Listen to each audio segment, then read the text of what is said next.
Then. Okay. 6:32. Mr. Adler. Here. Mayor Carmen. Here. Mr. Harriman. Here. Mr. Jocelyn. Here. Mr. Swift. Here. All right, first on the agenda, we have approval of minutes, Planning and Zoning Commission working session, March 9th, 2022. I didn't have any notes. Motion to approve as submitted. Second. Mr. Adler. Yes. Mayor Carmen. Yes. Mr. Harriman. Yes. Mr. Jocelyn. Yes. Mr. Swift. Yes. Next up, communication, zoning, Ms. Burrell. Sure. So, just wanted to update everybody. As you know, tonight we're going to talk about the zoning code again.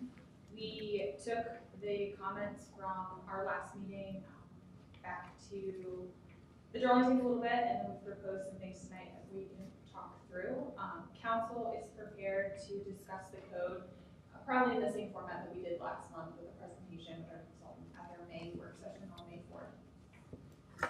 So that'll be pretty exciting, and that'll give us some time in between tonight and that meeting to address any additional comments and changes.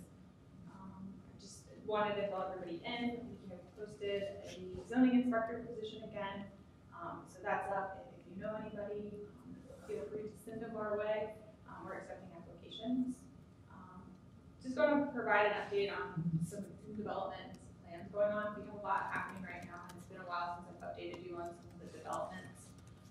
So we are undergoing the Uptown Plan. There has been our first steering committee meeting. We are currently trying to coordinate with all of the stakeholders that we want to talk to get their feedback. We've also launched a community-wide survey, and as of right now, we've gotten about 450 some responses, so we've gotten quite a bit.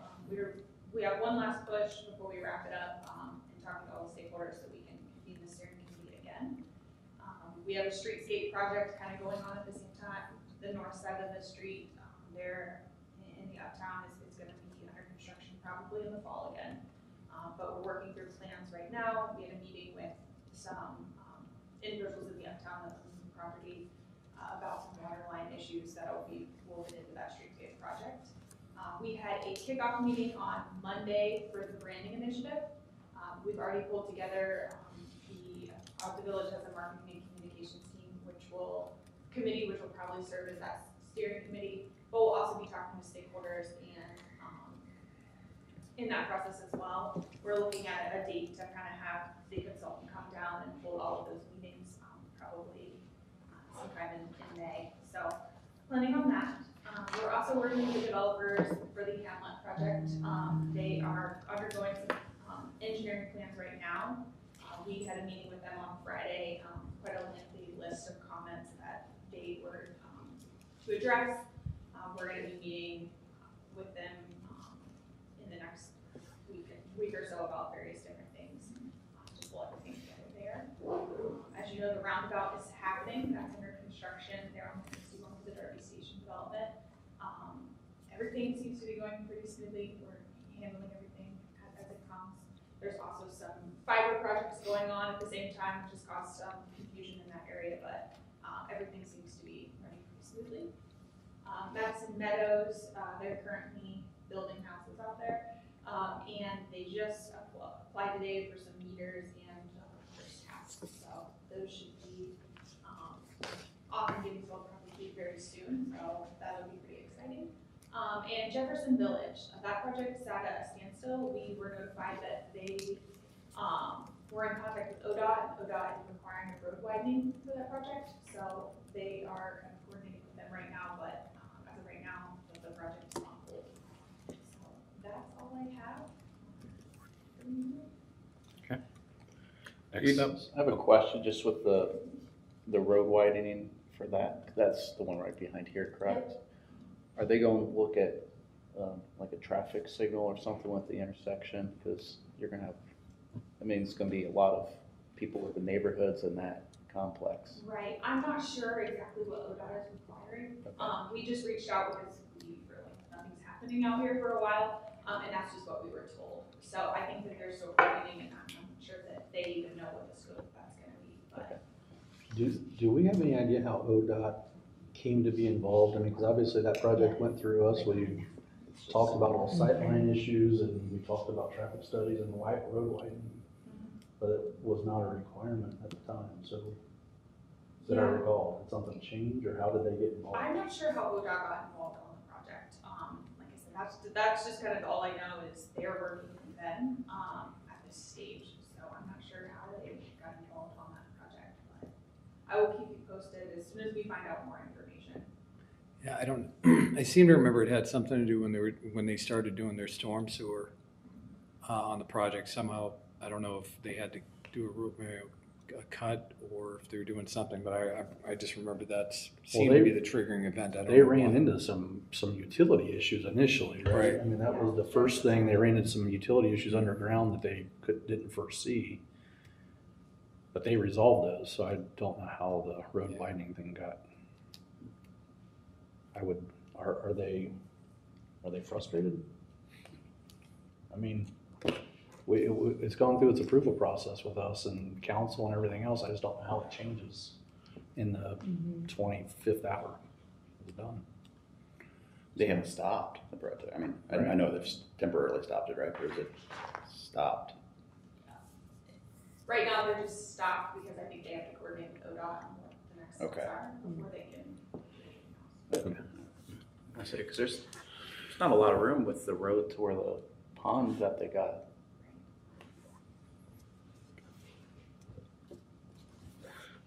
BZA, Mr. Deskowitz. We had a meeting last night. There was really just two things on the agenda. One is we adopted rules for that committee. There's never been any rules in place. Most committees do have some operating rules. And the nature of that committee just kind of suggested that there should be some operating rules in place. So we worked, I don't know, for several months trying to compile rules. Taylor helped out a lot. We did some research on other communities and ultimately came up with what we felt's a good starting point, at least for us, in terms of rules. We adopted those last night. And then the only item actually on the agenda was a sign, it was an area variance for a sign that's actually just like the sign for Darby Fields on the silo. So there's an existing silo for Darby Station out on 161. It's in kind of disrepair.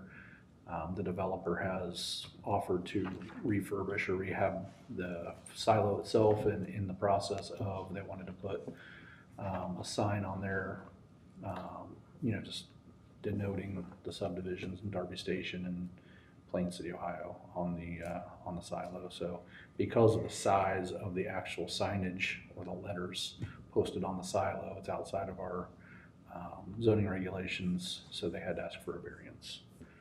So it was, I think, a maximum of, was it 60 square feet? And it was like 103 square feet. So that was approved. That was all. Mayor Carney? Yes, so we are down to our top two candidates for our administrator search, and we'll be conducting interviews in the next couple weeks or into May, and hope to have a decision by May 23rd. So we may or may not know by our next planning and zoning meeting who the next administrator is. It depends on how council wants to handle that.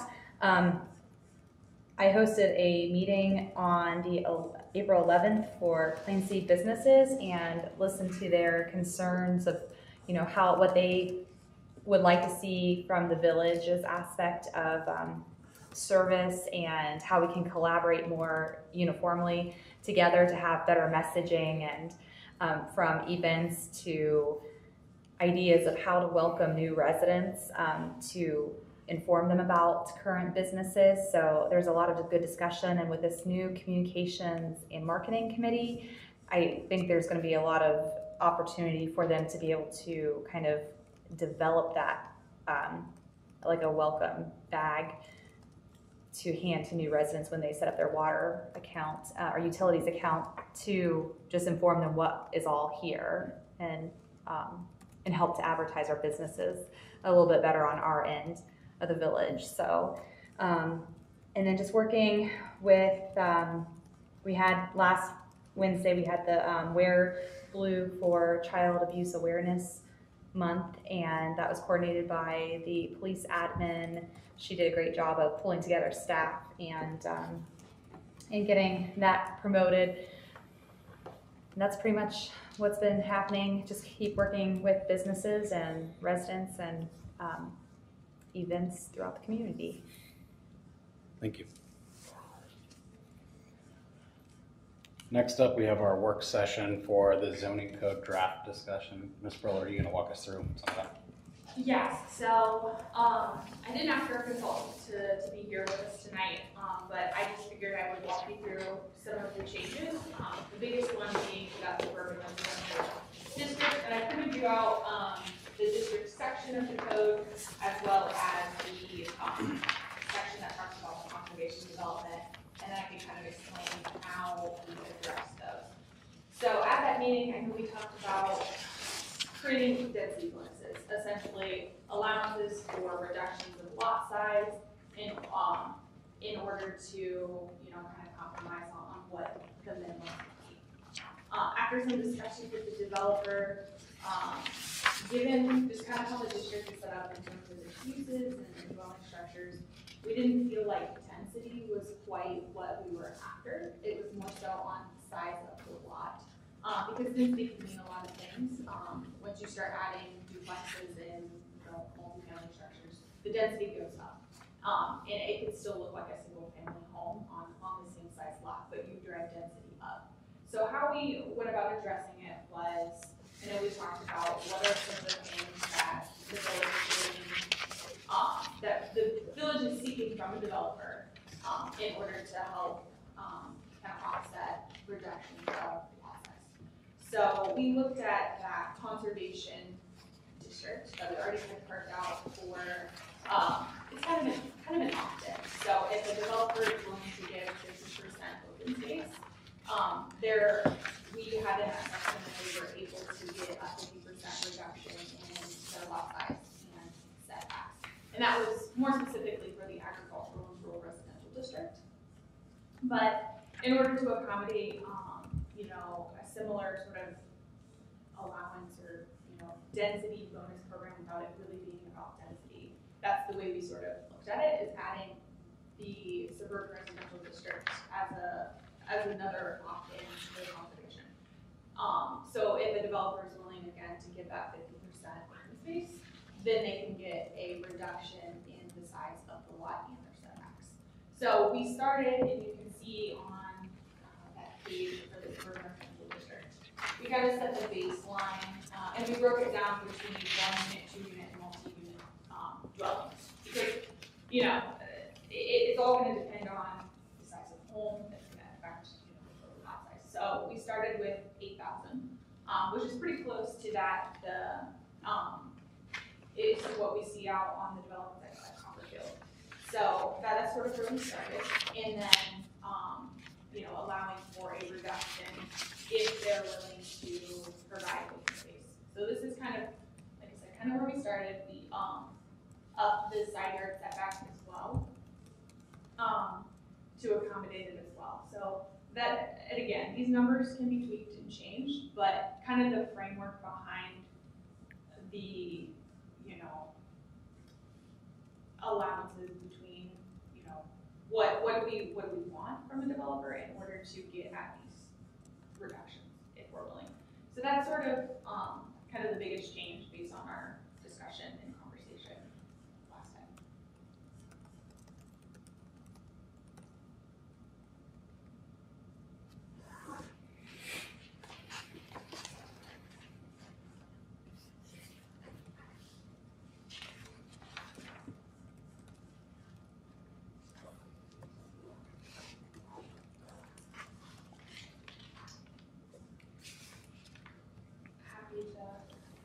Any thoughts, any feedback?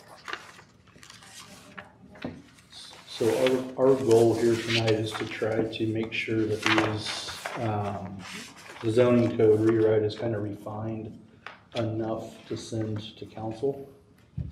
So council's gonna just normally introduce it to them, just so they're familiar with it before, we have a public hearing and we're ready to make a decision.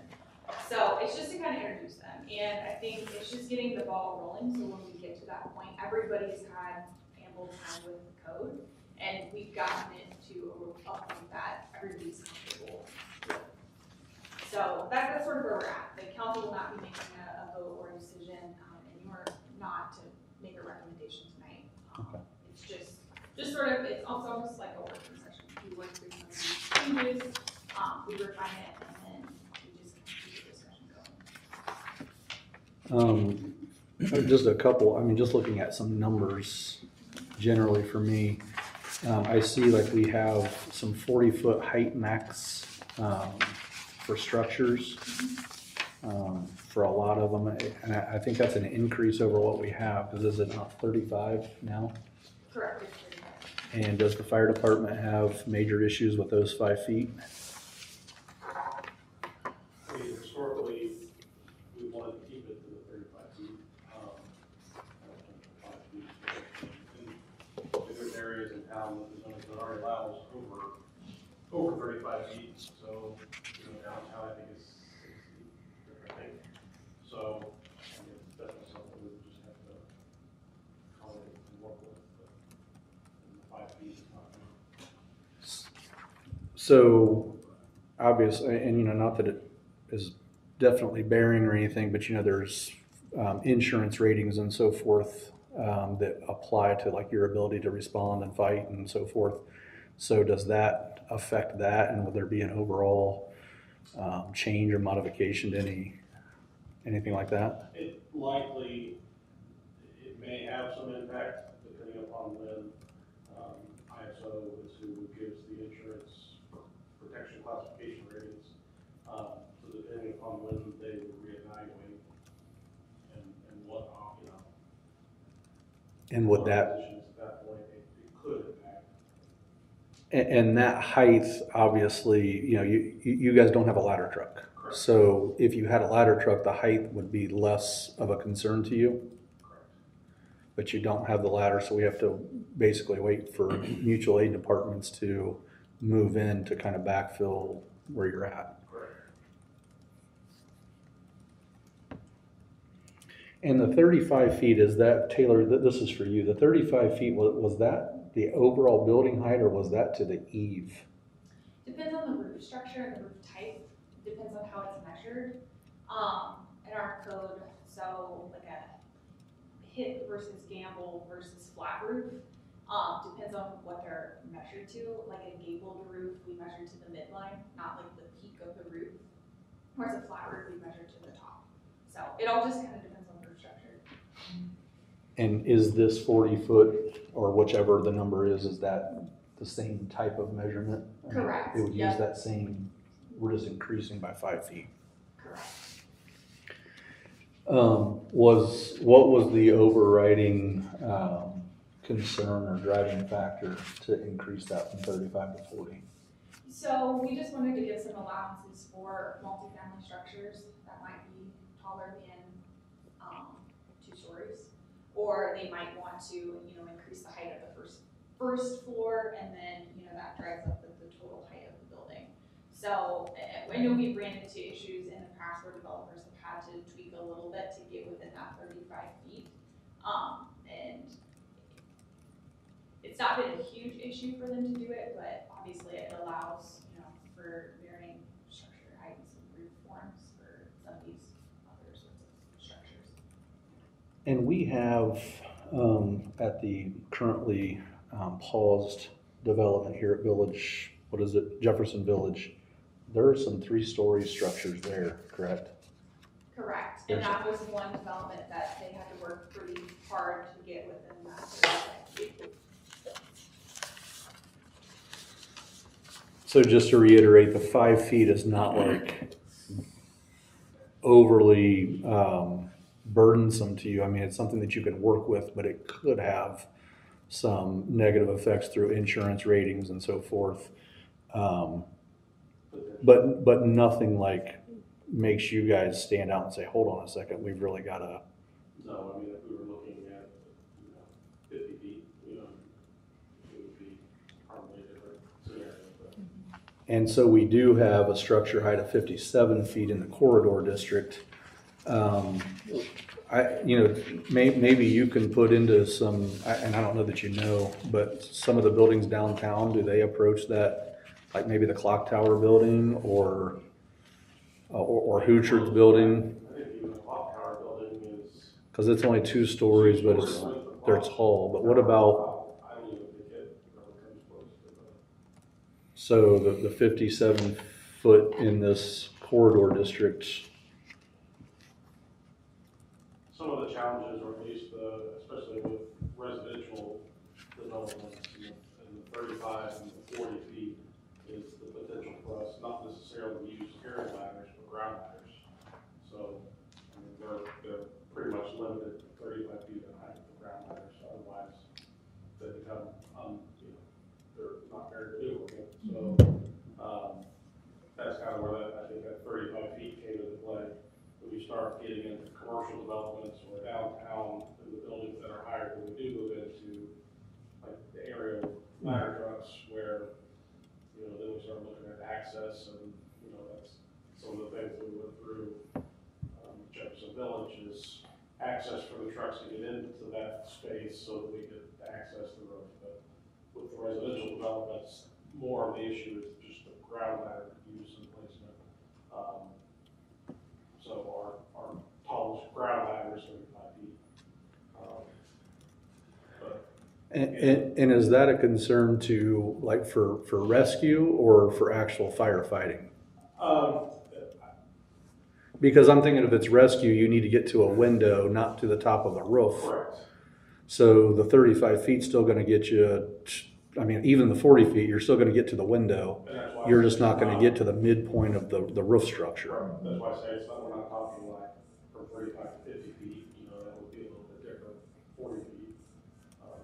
We're still Manageable. manageable, and in many situations, if we're looking at getting to the roof for firefighting operations as opposed to rescue, we're probably going to be using the aerial at some point anyways, and with some of the reduced front setbacks, we have more access anyways with the truck and the street to get to the roof. We would use ground like that. Okay. And then Taylor, this one is, I guess, maybe more back to you. I see so in the suburban residential districts, we've got the 1 unit dwellings with an 8,000 square foot minimum, the 2 units at 5,000, and then the multi-units at 2,500. And I guess just real simple math for me says that if we had 3 units, we'd be at 7,500 square feet, which is less than what we're requiring for 1 unit. So I guess for me, I would like to see maybe that number increase to 3,000, just so that, we're maintaining some sort of, tiered approach, when you talk about lot sizes. That's, again, just my opinion, but I mean, if you look at the 2 unit dwelling, you're at 10,000 square foot. You could have a 3 unit dwelling only be at 7,500. So I mean, me personally, I would like to see at least a 3,000 to where we surpass what would be appropriate for a single family lot size. Okay. Thoughts from the rest of you? Curious why it's not more than a double. I mean, even if it's more dense, maybe it's 4,000, so you're at 12,000. That's still more than 2 family, but yet it's still less per square foot per unit. Yeah, and whatever that number is, it seemed like that was low, just like looking at the tiers, whether it's 3 or 4 or 3,500 or 3,300. I mean, I don't, whatever that would be, but I don't know that, for me, like if you move into multifamily, I don't know that it has to be proportionate. Like it doesn't have to go 8,000, 16,000, 24,000. I mean, it wouldn't have to be proportionate that way. But at least maybe a little bit more consistent, whether it's 3 or 4 or whatever that is. I mean, I think that makes some sense. those things stuck out to me. Can I ask just some questions on just the math, I guess? So I was trying to go through like the old section, and you said that essentially what you're doing, and just help me understand here. So we're taking the suburban residential into one of the previous districts. I can't remember which one you said it was. So it's still its own district, Right. but in the general standard, we've called out conservation. So you'll see it on page 63. It's the last page of the loan packet. It's the one I printed for you, but it's This one, section 1141.14, conservation development. It just has a separate section that we opted to not have. We had the conservation district as its own district. And in discussions with some experts in conservation development and ODNR and things like that, they suggested that, you know, the way that we had it set out was not what they had imagined that it would be. They just said it was too dense and it wasn't gonna get at the rural character. So we pulled it out and we put it as kind of an opt-in and modeled it. It still left the framework of a rural residential and an agricultural district, but just allowed some reduced densities for open space. So that's sort of how we did it, but now the proposal is to just add the suburban residential district, to let that still apply to it. And kind of in thinking that, I think there are some other benefits to it. One thing that we've talked about a lot with some of the individuals from Madison County as well as ODNR and those individuals about how do we create larger green corridors to protect like resources like the Darby. And it's basically to link up large spaces of green space so you can create bigger swaths of conservation. And the thought is now we were only gonna get those in rural residential and agricultural districts, which inherently are gonna be kind of further out in Plain City. It's not gonna be closer to the core. Whereas the suburban residential district is kind of that buffer between the traditional, which is more dense, and those less dense. So there's a potential to create linkages in some other strategic parts of town. Again, to get at larger swaths of open space and to ultimately, you know, hopefully protect some of the natural resources that we have. I think they said like what our representative from ODNR was talking about is when you look at a field, so let's say Madison Meadows too, and you can identify those natural wetlands or tree lines that are occurring, like to build them into the development so that instead of just bulldozing everything, you're leaving things and designing it. And that would kind of be this conservation development. So that's 50% that if I'm reading this right, so let's say a developer buys, you know, we'll say 40 acres, right?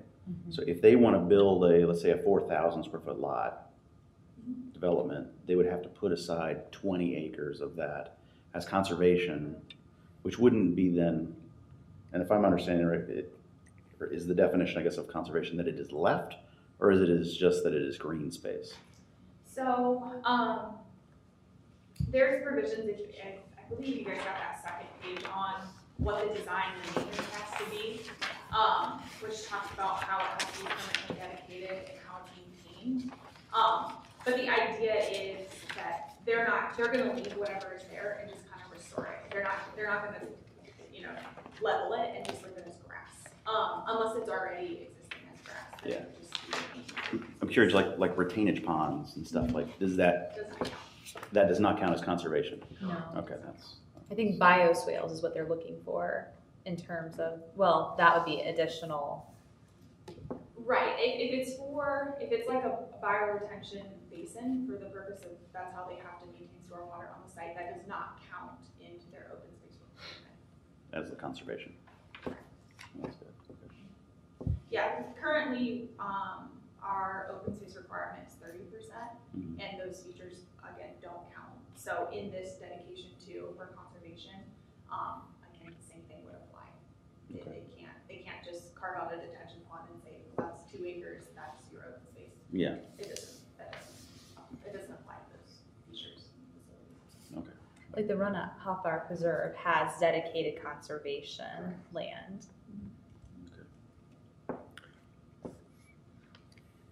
And that would allow them to get down to a 4,000 square foot lot in theory, if they did it 50%.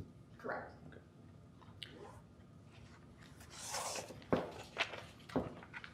So we've talked about this conservation district, and you're kind of saying like in like an outer band, like, you know, the inner bands are, you know, the suburban residential, and then, you know, as you get out a little bit further, you move into that. But I mean, like eventually, I mean, it's not going to be, you know, in the next 5 or 10 years, but eventually that outer band is going to become an inner band, right? So I mean, you're going to have, you know, the suburban residential, then conservation district, and then maybe surrounding that, or at least on the outside of that, you know, back to suburban residential. I mean, you know, we can't really call it, we don't know what the outer band is. There is, I mean, it's fluid, it's dynamic, it's always going to change as Plain City grows. I mean, every community does. So I mean, I guess like the intent sounds good, but I don't know that, you know, we can really say that the outer band is going to be conservation district, because it's going to be kind of defined by development, what we allow, what is proposed and stuff like that. Well, I think it's like having these guidelines set in place, and then, but knowing, like, trying to match up the different districts with how it is currently, and then in 10, 15 years, go back and revisit to see how it has developed. Yeah, and I agree, and I guess I wouldn't want to come in with like a false pretense where, okay, now we've got this outer band and that's kind of it. You know, we talked, that's going to be this conservation district, and that's what we're, you know, so then when that next development comes in, and like, oh, yeah, this is the outer band, so we've either got to expand the conservation district that much more, or we don't do it. And I don't want that false, like, That pretense or almost whatever. sounds like turns into assigning districts, you know, preemptively. Yeah.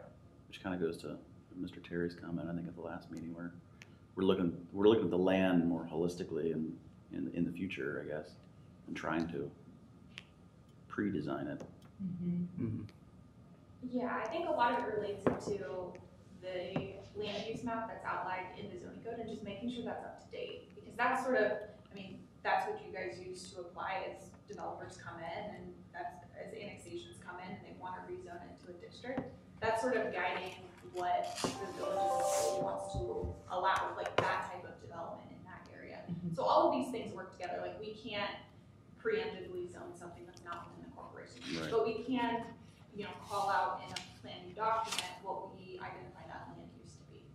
And that kind of gets at some of the things on, you know, where do we, you know, how far do we plan out? Well, again, that's going to be ever changing, so it's why we keep this thing continuously updated.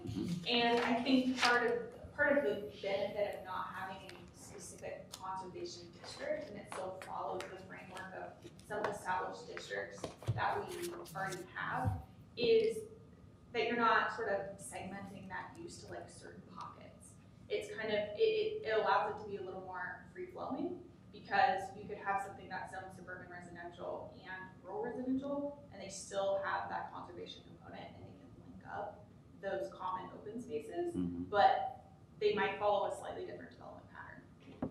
Well, you think about, I think what ODNR's concern was that how far the Darby Creek watershed really is outlined, and where we need to like look at trying to rehabilitate some of these original wetlands, which doesn't make it a simple solution, but that's just some of the comments from this conservation group that with Madison County that we've been talking about. Yeah, the only thing I just worry is, like, if you used to have a field, you know, and there's just the one tree line that they're going to go, hey, we got these 40 acres, well, just this tree line, we're in conservation, that area, not really do anything, and then pack it in, and it's not really how I picture, like, I picture in the Darby using the scenic stuff, not just, you know, just a single tree line. I think you can still do, we could do like the pathway, but it's able, you know, like the gravel, a permeable pathway. Right, yeah, all of those things that we require now, paths, things like that, they all apply. It's not just, they just dedicate open space and they say, okay, here it is, like, just like the Runahoff Park Reserve, they put a trail back through there. And that's something that can still happen, and it's still something that we would expect.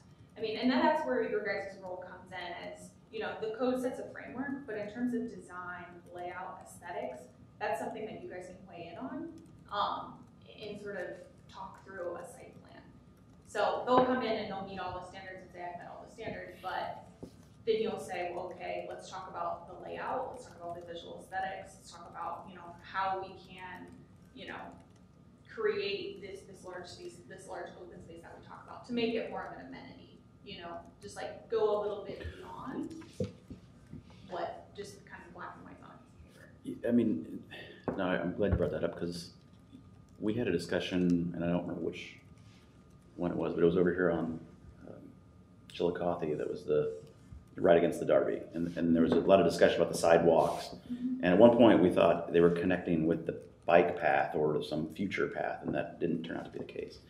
Is there a way we can write into these codes more of an ability or more of a requirement for these developers to provide more amenities to folks just outside of their property limits? Like some of these connecting sidewalks, we always talk about a walkable, city. You can't. I mean, Madison Meadows, if anybody moves into Madison Meadows, they can't walk downtown on a sidewalk. It just doesn't exist.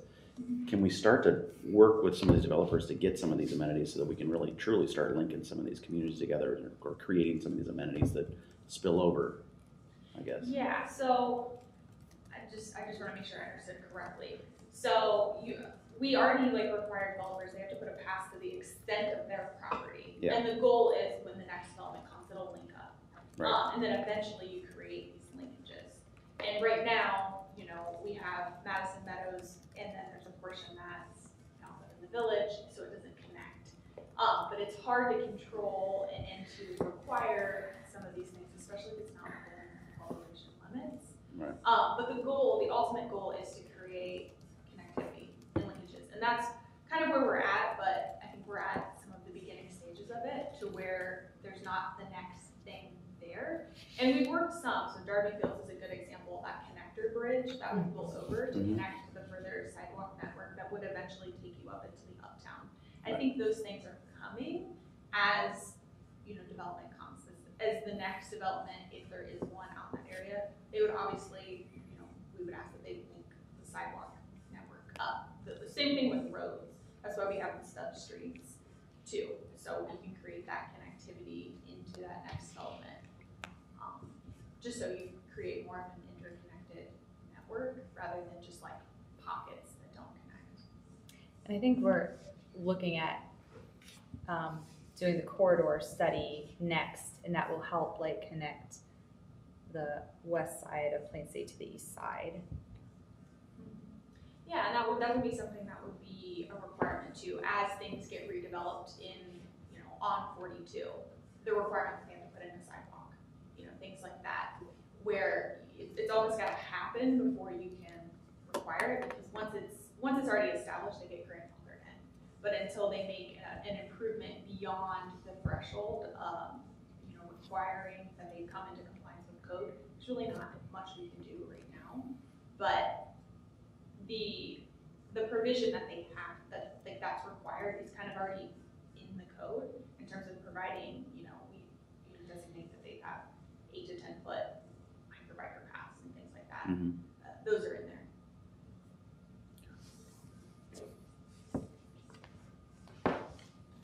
So is your question though on that, how did that get left out of that conversation? No, not necessarily left out. It's just that when a developer comes in here to develop a piece of property, that they really only think about that property, and they like to talk about walkable neighborhoods, but realistically, I think the idea of that is there's a sidewalk in the neighborhood, but that doesn't do anything else for anybody outside of that neighborhood. I mean, I think of, I've talked about Dublin here before, but when you drive around Dublin, they have all of those walk paths all over the place. Right? I mean, how did they get to that point where they were able to install that? Was that through funding through developments, or was that purely just city funds? Was that easements that they took from those developers' land? I don't know. To me, I mean, I think she said with Darby Fields, I mean, that does exist, right? To a point, within Darby Fields, though.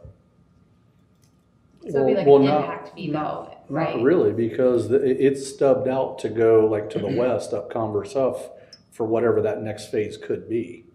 it was stubbed out on South Chillicothe Street where they built the connector bridge. So I mean, yes, they put it there, but they couldn't possibly have a vision of what the next subdivision would be, right? I mean, they could put a best foot forward and say, hey, we want to stub this out because it's going to create some interconnectivity, but like to design what it would be, the whole interconnectivity.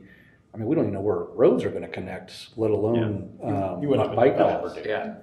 Yeah, so, Well, I know, so right? like, Maybe developer, Darby Fields is a good example of maybe that happening, but I guess there's enough neighborhoods that hasn't happened. 100%. So I'm just curious, how do we get more I know of that aspect of it? Yeah, because like your neighborhood, my neighborhood, I mean, yeah, there's sidewalks, but you don't have the bike paths like you're talking about. And that's kind of that new revelation with Darby Fields. Right. And I think that's kind of the standard, at least the minimum standard going forward. And that's what's been presented in everything that we've had since Darby Fields, right? I mean, every project, whether it's Yes. Madison Meadows or Run at Hot Fire Preserve has it. right, all of them have, and then obviously Darby Station has that connectivity. So I mean, I think that's kind of been our guiding light. And I don't know that if you it's will. like hard and fast in the code that you have to do it that way, right? But we've told these developers as they come in, hey, we want to see this. We want you to do these things. And so now, to Tom's point, as they come in, it's, hey, we've expected this of everyone else. You're doing it too. Good, okay. Yeah, I mean, I know Double did go through in neighborhoods that didn't have it, older ones, like my parents' house years ago, like they went in and put sidewalks, like there used to not be sidewalks, to add in the connectivity in the older neighborhoods where they didn't have that stuff, just to aid. I mean, it's just a regular sidewalk. Yeah, that they I put have a through, cousin but- that lives right in the middle of Muirfield, and there's not a sidewalk that you can find in her neighborhood, and that's they're high dollar houses, but Yeah. but to your point, that's a way bigger, and I mean obviously that'd be a goal somewhere, right? Is to find a way to redevelop the right It was word, but more because how you fund it, I guess, or I mean, if that's our forward thinking is the idea that we have all this connectivity, then how do we get to that point? I guess is really We have an impact fee though that addresses that currently, right? We have Like for various infrastructure essentially. impact fees, yes, and they're subject to, we have one for, roadway, sanitary sewer, and then for CE services. But if the village is looking at an ultimate goal of creating connectivity within the village, there are funds out there. There's, greenway funding and things like that, we've pursued in various capacities to connect trails.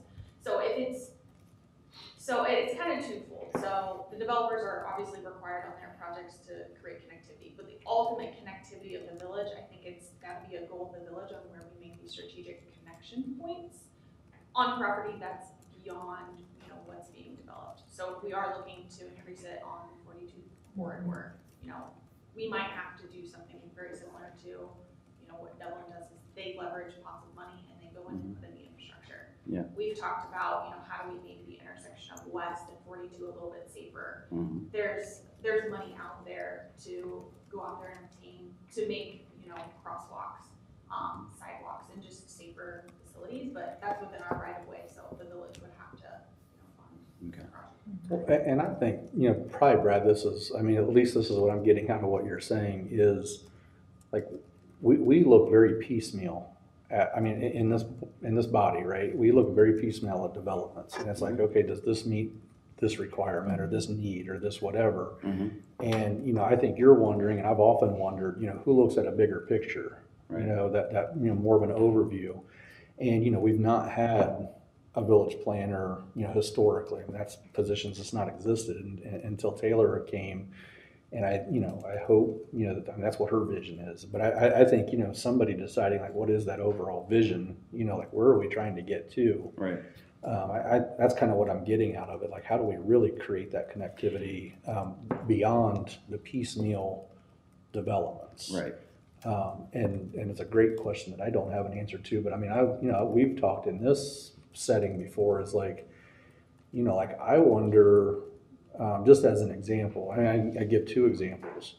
When we approved the Alan Shepard property, and then now the apartments that's just here, Like, I wondered why we didn't force some sort of connectivity, not even pedestrian, but roadways from Alcott. So like if you came out Alcott to 42, the natural progression would be a T intersection and you go across, and you minimize those curb cuts. So like the road widening that they're talking about at Village Boulevard, had we been able to force that, or that plan, that vision through that development, then they wouldn't be talking about roadway widening. They'd be talking about how do we procure this land so that we can extend this road across, reduce a curb cut because there's already one that exists. And then another one would be like Converse Huff. We've got offset intersections for Converse Huff going east and Converse Huff going west down by the Cheese House. And I would, like to see personally an alignment of those roads, or change the alignment of those roads so they come to an actual intersection and it changes. Now, I've always wondered, and I've actually talked to Taylor about, those very things, who looks at that wider level, because we're not, but hopefully somebody is, village engineer, the village planner or something, or maybe it's something that's in our purview. I don't know, but it's not something that we've talked about. We can start crafting our goals and I can take it to council and say, here's what planning and zoning would like to see achieve this connectivity for Plain City, and how can we start putting funding aside to ensure that we have a safe route across 42? Because I know council has that same goal. They're like, we want to see how, because we feel separated at the moment. So how can we start putting that plan? Yeah, and like kind of my fear, I mean, I like the broader vision, looking at that and hopefully being a part of that to some degree. My fear is these seats change too often, and I feel like that vision needs to come from somebody like Taylor or somebody kind of higher on the food chain, if you will, that and then we kind of help push that direction. But I wouldn't want to take on too much on this board and say, hey, I want to start looking at this from a planning standpoint. I mean, because when you think about it, planning and zoning, you think, okay, I'm going to be working on this, when in reality we're working on whatever subdivision comes in. Right. But I do agree with what you're saying. Broader view, that broader vision. It's kind of just like I talked about with Darby Station. They've got walking trails that go to the south side of 161, walking trails that that are going to be there, but it's a walking trail to nowhere. And one of the things that I said is, okay, you like you get up to the Darby, and it's like, well, the ideal thing would be is that there's that pedestrian bridge across the Darby to where you get from Darby Station, you can walk across to that. There's a park, and I don't think it's in the village. The low area. Yeah, Yeah, and there's a big pond back there and stuff like that. And is that actually part of the Darby Station development? Do you know, like where McKittrick Park? Where McKittrick Park is on the south side. Like we've got chains that go across the village has been able to use that, but I don't think it's ever been. It is now. Yeah, so that was part of the Darby Station development, and the developer has given that portion of the land to the village. And that was kind of one of the concerns I had when they incorporated that into their green space. It's like, okay, that green space exists over here, but everything else is here. How do we get to the green space past the Darby? If you're going to count that as green space, there ought to be some sort of connectivity. Now, we talked about it, and it ultimately, I don't think it landed anywhere where we can make that connection.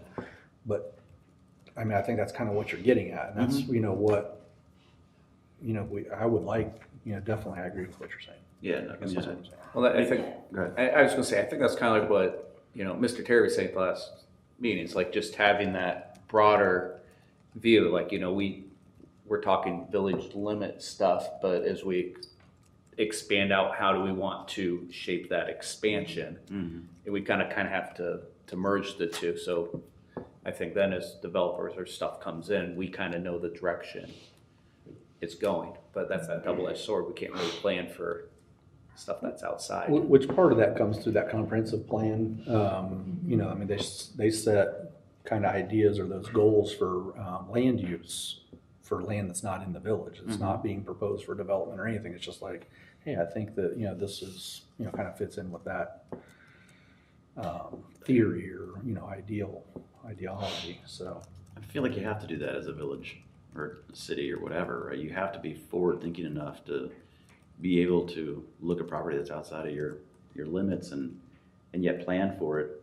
So like when opportunities like Intel pop up, you know, that city can go and annex that land and then become attractive to those companies. It's just an example, but is that having that forward thinking mentality to be able to do things like that? Which again, like for me, I mean, I hope that is more along her lines, Taylor's, lines, because you're not going to sit here forever, and you're going to go, and your ideals, your job history, your vision might not be replaced by someone, with a similar. So it's kind of hard. I mean, I would like to see that top level kind of coming from, whether it's council or her or the village administrator or whoever that might be. I mean, not that we can't have input, obviously, but I think we got sidetracked. We did, but I mean, the whole conversation really stemmed from the idea of a conservation district becoming an amenity. I think is a good idea, at least if we're going to allow a more dense neighborhood or a smaller square footage. I guess at least the folks of Plain City are getting something back in return instead of just a bunch more houses. So would you suggest that instead of 2,500 square feet, you would bump it up to 4,000? I know, Tom, you said 3,000, but would you, for the multi-unit dwelling? I mean, for 3-family lot, I don't know. I haven't run the numbers enough, but that'd be 12,000 square feet. I mean, that's not an enormous lot, really, in reality, but. You've got 3 families living there. And you got 3 different. I guess the only thing that I would say, I would say probably generally speaking, the size of the structure for a single family residence would again not be proportionate to the size of the building of a 3-family unit. Meaning, if my house is 2,000 square foot, you're probably not going to have a 6,000 square foot building. It's probably going to be a 4,500 square foot building, and you'll have, whatever, 1,300, whatever. There's definitely efficiencies, right? I mean, you're only got 1 driveway, realistically, instead of 3, So I don't really know what the right calculation would be in terms of square foot. I guess you could sit and play with the numbers, but I think that, I just think something more than the 2,500, personal opinion, and, whether it's 4,000, whatever it is. I don't know if I would be comfortable mandating. I mean, if you had a 4-unit property, right, or let's just say 3, because it's the next step up from the 2. You would be talking about. I mean, if you're at 4,000 square foot, you're a 12,000 square foot lot, but your house or your structure might not be that big. So what would be the available green space or the available yard space? I guess is kind of what I'm getting to. The footprint of that property is going to be smaller than the footprint of probably of a single family structure. Not smaller, but not proportionate. So I'm thinking like a row of townhomes, basically type. And I was saying that multifamily can be multi-story, so we could have basically the 4 units have two lower units, 2 upper units, so your, base could be, whatever size. Like they said, you kind of, where they kind of hide it is looks like one big house, but you could have the 4. Yeah, and it would still be held to the 65% max impervious then still. Correct. It's almost like you're making the argument that the 5,000 square feet on the 2-unit actually needs to come down, right? Because if I'm 7,500 with 3 units, that's a little bit less than the 8,000 I would have total, right? But I'd probably also not be taking up a larger footprint. Is that? Yeah, I mean, you could make that argument as well, for sure. Although, I don't think going to a 10,000 square foot, you're talking about a 2,000 square foot difference between a single family and a 2-story or a 2-unit dwelling, right? So, you could make the argument going down on that one. I guess I wasn't opposed to, a 10,000 square foot lot for a 2-unit structure, but I just didn't think that the 7,500 for 3 it would be less than both of those. So it seemed like it needed to kind of go more proportionally. And I know I've made the argument. I feel like it still needs to go up, but maybe it becomes a flatter curve, you know? Right. Still Yeah, up. Agree. I mean, I think at least three, I mean, kind of using that three, you know, that would put us about 9, so you're kind of dancing in that same realm-ish, you know, I mean, if we're talking a 3-unit multi, you know, you're talking 8 for a single, 10 for 2, if you have 9 for 3, I mean, so I mean, you could go, I mean, even at 4,500, I mean, you're talking about a difference of, you know, 1,000, you know, square foot, but only 500 square foot per dwelling is kind of what you're saying. If you went down to 4,500. Right, 'cause, I mean, they're gonna be conjoined, right? And so you aren't going to take up as much of a footprint on the property anyways. Right. So yeah, I mean, I guess we could go either way, or the recommendation could go either way, but, or both for that matter. I mean, you could go Or attempt to align with 4,500 right? and 4,000 and, or whatever, 4,500 and 3,500 for that matter. Yeah, I don't think I'd wanna go 4,000 to the 2 though, then that'd be, No, 4,500 would still put it like at 9,000 square foot. it's still bigger. So it would still be bigger. I'm not saying that that's what it should be, but Right. you could go to 4,500, it could go to 9,000, and then you could go to 3,500, and that would put it at, you know, for a 3-unit structure, you know, it would be, you know, 10,500. I mean, so. But that would seem to go like more kind of along that trajectory of what you're saying, you know, Right. kind of. Where did OHM come up with these numbers, exactly? So I think they based the 1-unit dwelling kind of off of where we were talking about and just kind of aligning it. So based on some of the feedback that we've heard from the development community, that the median size of a lot is about 1/8 of an acre. So that's like roughly 5,400 square feet. But that's kind of in terms of, you know, like a single family unit. So we kind of finagled that number a little bit based on the development patterns here currently that seem to be the most desirable of this commission. So that's sort of how we arrived at that number. And then the rest was sort of stepped down based on, you know, those requirements, thinking about how various structures could be arranged on the lot. I mean, I had some initial concerns with some of it because, especially the 2-unit dwelling, because it could look like a single family structure and 2 people are, and then 2 families are just living in that. Mhm. And then, you know, you require 10,000 square feet. It's quite a large lot. So again, we could tweak these numbers down to something that makes sense, but again, it was just kind of the idea of, you know, different units are gonna require different treatment, depending on the nature of how it's arranged. So like the country place with the kind of that, so that would fall under like the 2-unit sizing under this one. I mean, you know, some of the focus on that, you know, for that the kind of 55 is the low maintenance. Mhm. You know, you have people who are probably not looking at, you know, that big yard. I mean, I know, so we have to kind of consider some of that too. I don't know. Well, there are a number. What size, do you know what size lots those are? At country place? Yeah. But there are a number of duplexes around. I mean, you know, right at the corner of West Avenue and Maple Street, West Avenue, and kind of across from Maple Court. There's a couple of duplexes. I mean, there's a number of them sprinkled around. And they kind of have that same shape, Yes, I know. if you will. Just behind Deer Dutchman has some.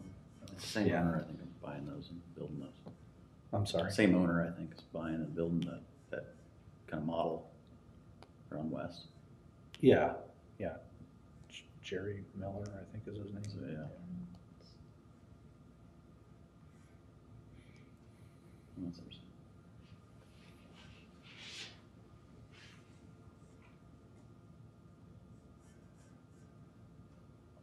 Yeah. So those are Yeah, you're not. condos. Yeah, you're not gonna get like lots. There's no lots there then. Yeah. Yeah, it's private roads, private streets, so this one would be kind of, You just buy the building. Right, yeah. Exactly. if you look at these.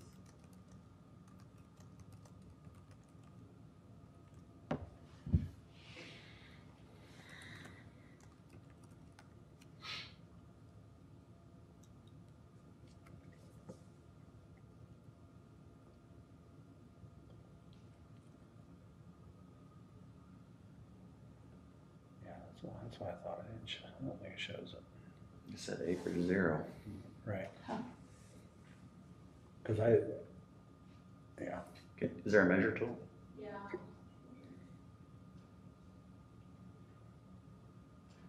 Looks to be about 40 foot.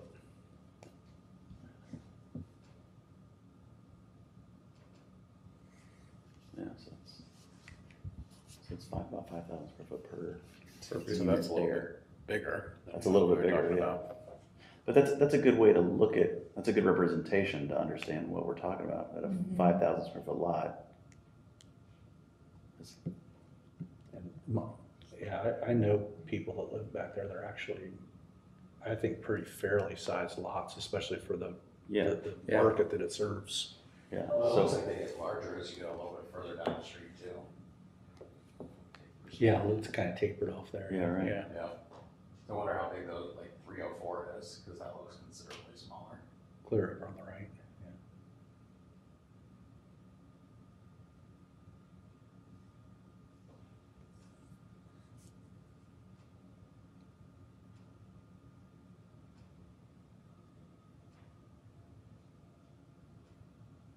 so 4,200.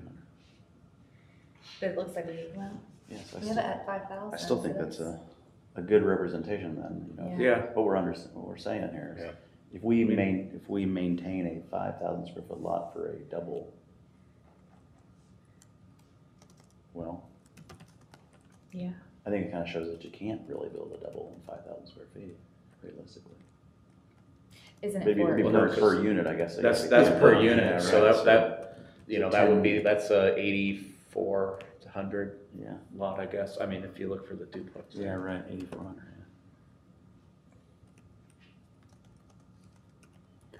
yeah. So that would suggest not changing the 5,000. It would suggest changing the 2,500 to something. Yeah, Well, Something. I think we've got right next to that, right, some multifamily, Oh, yeah. so same exercise there, right? Correct, yeah, but this is all is there any one parcel. multifamily that are outside of, You can get an idea of. are there any multifamily outside of apartment complexes in town? In town. Yeah, Um, the answer may be no, I don't know. there's There's a couple individual ones, but on, Three, yeah. right here,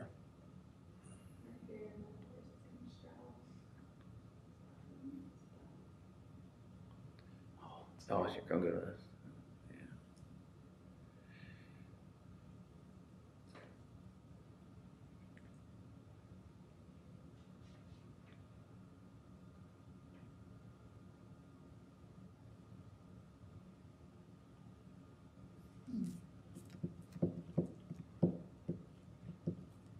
And that's 4 units there, right? So that's your 2,500, give or take.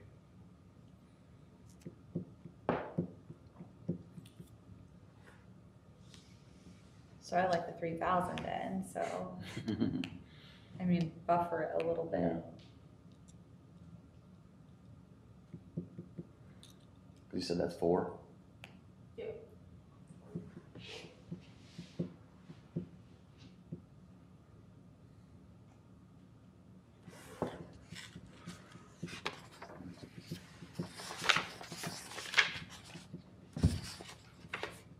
And you wouldn't move up the 8,000 square foot minimum lots, like to a 9 or? Well, I mean, I think we were even talking last time we were here about 7,500 as a number. So that I think they've even pushed that number just a little bit to 8,000. The developers were even saying lower than that, I think they were pushing for closer to 5. Oh, yeah. Right, but I mean, They're just gonna- Yeah, showing that's where some have been built, so. Yeah. I think in some of our code written, when I did some math, I actually did some chicken math, but the lot size, the standard lot size, 8,700 is what we had based on the poultry ratio. Taylor, with regard to the kind of buy-in to reduce density, is it a 50% the only, I mean, unless I'm misreading it, is that the only option? Or is there a graduation or gradual scale down? That's the only option right now. Doesn't mean that we can't do, so we already require 30%. So, I mean, we could do like a 40%, you know, if they want to give us Like a 40%. graduated scale of kind of wish list sort of thing is, because I think that's what we were discussing last time as far as like, okay, if you put in, yeah, there are other ways to do it other than just green space. I mean, I understand you have this under a conservation development plan, but if there are other ways to accomplish getting things that are beneficial to the village in exchange for, you know, reducing the density requirement. Yeah, and I don't know that I would be interested in like having a lot of tiers, because like as you were talking, I was kind of like going through my head and it was like, well, we just do a percentage, you know, 31, you know, you just keep going. Right. But I mean, I think probably just in the interest of simplicity and trying to, you know, for her to manage and, you know, staff, you know, just us, I mean, maybe just the 2 tiers if that was something that was desirable, you know, just if you meet at least 40%, then you can do this. If you meet at least 50%, you can do that. No, I don't know that I'd want like Right, you don't want to 5 get into a math problem every single Right, time right. you have a development. But you probably want something other some than more just flexibility. 100% or 50%, because, you know, 50% is pretty sizable when it comes to, because you're, like, right now they have a 25% green space requirement, so Well, she was saying 30. a third, yeah. Under the, like, to double, basically double that and say, okay, this is how you get the other density. And then maybe a great, somewhere in between, if that makes sense. The house, Good. oh, go ahead. I was gonna say, could you go to Copperfield and just show kind of like a standard lot at Copperfield?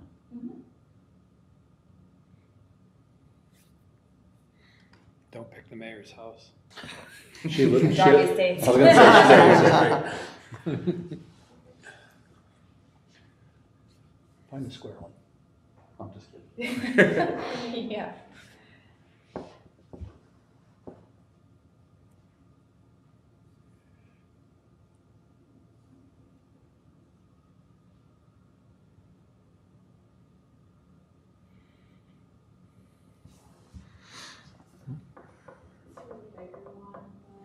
They kind of range anywhere. Well, you could do that one that's right in the right at the bottom of the screen. Yeah, on the left. Well, either I was thinking right down just a little bit. The one at the top of the screen now, right there. Oh, So that one's just kind of rectangular. I mean, it's Yeah, right. very Yeah. basic. I mean, that would be like more of a standard sized lot, Mhm. right? Mhm. Or Right. shaped and stuff. You get those curvy roads.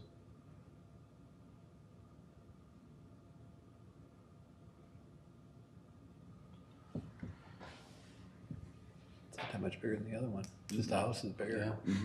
So that kind of, I mean, it shows you Pretty kind of good-sized what, lot too, right there. yeah. That one. Like as you walk through there. Well, what would be a It's not lantern lane? Let's say, what are I'm the- curious. Yeah.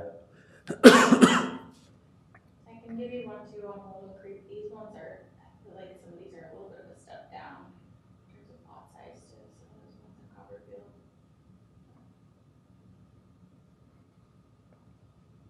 She has to pick the weird shaped one too. but hey, she's good with that tool, so. Yeah. Yeah. Use this thing a little bit. Wow.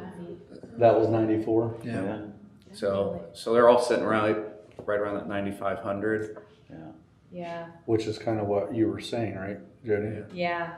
Because I mean, if you think about it, you try to get a patio and then you want to put like a swing set and then sheds. Mhm.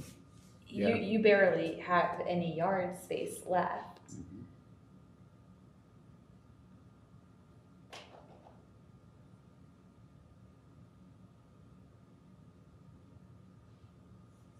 That's a large corner lot. Mhm.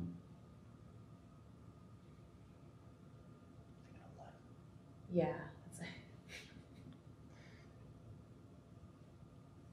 Oh, really? I was surprised. Deceptive. How about the one Go. next to it? 155. Sure, yes.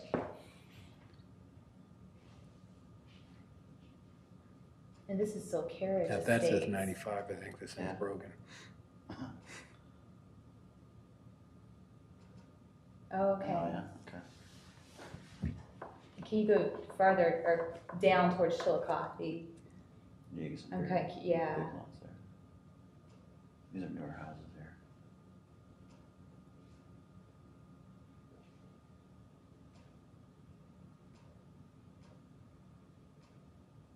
At least she's on that side of the street. I say just don't go across the street. Yeah, that would. Wow, Wow. that's an 11,000. Okay. But the rear, I mean, the lot length of They that got is the- gonna be. Right. Yeah, Distance well, I in mean, like back. compared to like the other, yeah, that's. I don't, well, yeah, I guess that is the, Kind of curious what mine is. I should know, but. I haven't the foggiest idea what mine is. Yeah, 88. yeah. I mean, I don't know. Yeah, I think you go up to 9,000. Because if you're going to try to then like a percentage of conservation land, I mean it. But what I like about Yeah, but, and I know that, you know, the desire, I mean, has been, I mean, it's one of the things we've talked about, that larger lot size. And you're saying, you know, from 8 to 9, and I don't want to like be negative or go against, but there's still a lot of people that desire Darby Fields. oh yeah, There's, so like, if those are, I mean, why would we say, I mean, and I understand that you can like still buy your way essentially through Yeah. green space to something smaller.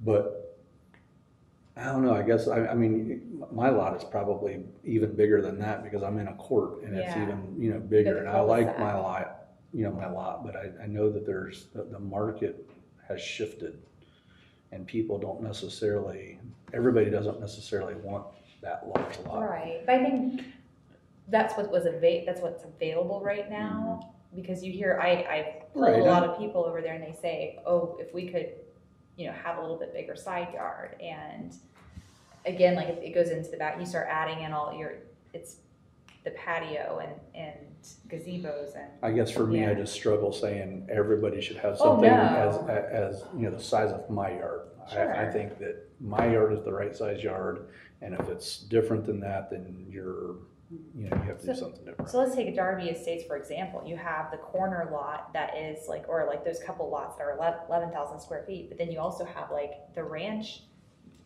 mixed in there with a smaller size lot, but it flows. So how do we get to that?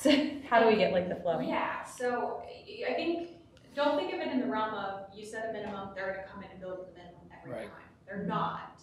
And by setting a code that's very straightforward for them to come in and do, it cuts down on a lot of costs for them to have to bring plans and go through the process, time's money.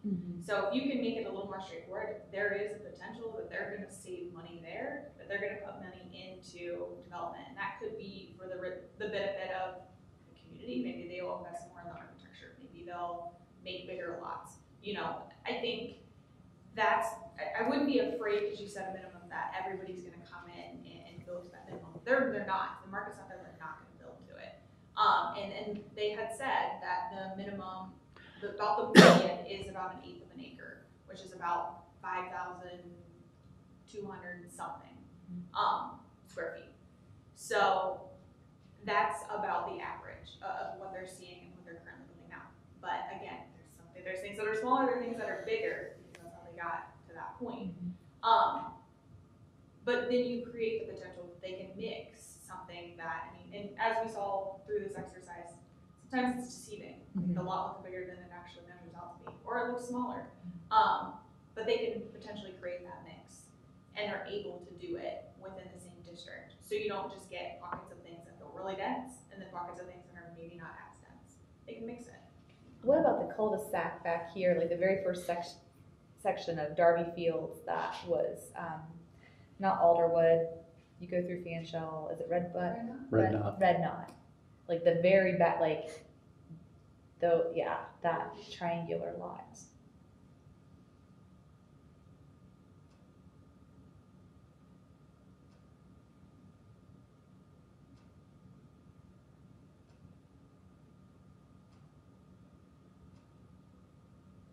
Wow. That's Interesting. just the inefficiency in building on a cul-de-sac like that. Yeah. I mean, realistically, if you look at the houses, what were some of the houses just down the street from them though? Oh, Yeah, I mean, yes, go just to one of the square lots then and see yeah, like three, because they got the premium yeah, any of those, yeah. lot. That's part of it too, though, you know. I'm sure there are people that would want the bigger lot, but they're gonna pay more for the bigger I lot. say we paid the premium to get the big lot in our neighborhood. Mhm. Interesting. Yeah. And that's So something- even at 8,000 square feet that's listed here is still, far bigger than what that is. Yeah, Yes. At I 6,500. mean, maybe eight's the right number, and Mhm. with the realization here that even in a neighborhood that has an 8 as a minimum, realistically, only a certain percentage of those are gonna be 8. right. But 8 is still a lot that is far enough away from its neighbors. Mhm. And we've increased the side setbacks now in this. That one we might have to tweak. So right now we have it as a 10, and I talked to Kim about, that's quite a bit of a side yard. So maybe we tweak that number of, it's gotta be total, like they can't go any closer than, I don't know, 7 feet on one side, but they have to have a total side yard of some other number. Because 10 is, that's a pretty substantial side yard. Especially in our current districts like Copperfield, Meadows back here, they're minimum 8. And a lot of the neighbors, some of them probably don't think it's enough, and some of them think, I mean, that's quite a bit when you're subject to putting a shed 8 feet away from the property line. You said the Meadows is 8? Like, Their minimum side yard, not Madison Meadows. Meadows here? right, Meadow? yeah, right back here, So go there, I'm curious. Originally, this was what, 6? 5. 5? And And then then, we talked about like minimum of this, but combined has to be. That's at what- least- Yeah, I like mean, the- I know the left my and right initial side thing would be, was like 14 or an whatever. 8 Yeah. set, but just add the extra, 6 feet, double, I So I guess. think it's from Friar's standpoint, you said it changes how you attack a house or approach a house. Yeah, I mean, the diminished side yards, obviously, the house is closer together than concrete. Yeah. so realistically, if we said 8,000 square foot minimum, then the Meadows would be a development that we would see density wise, realistically, potentially. And then you just can use a measure tool and then Measure between a show what that, 16 feet is then. Like between the houses. Yeah.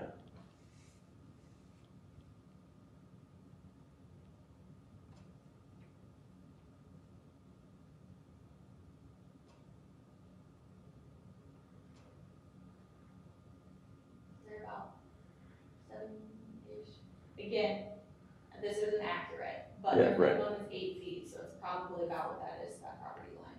But they're about 23, 24 feet from each other. See, I mean, it's enough room for the houses to breathe. Mm-hmm.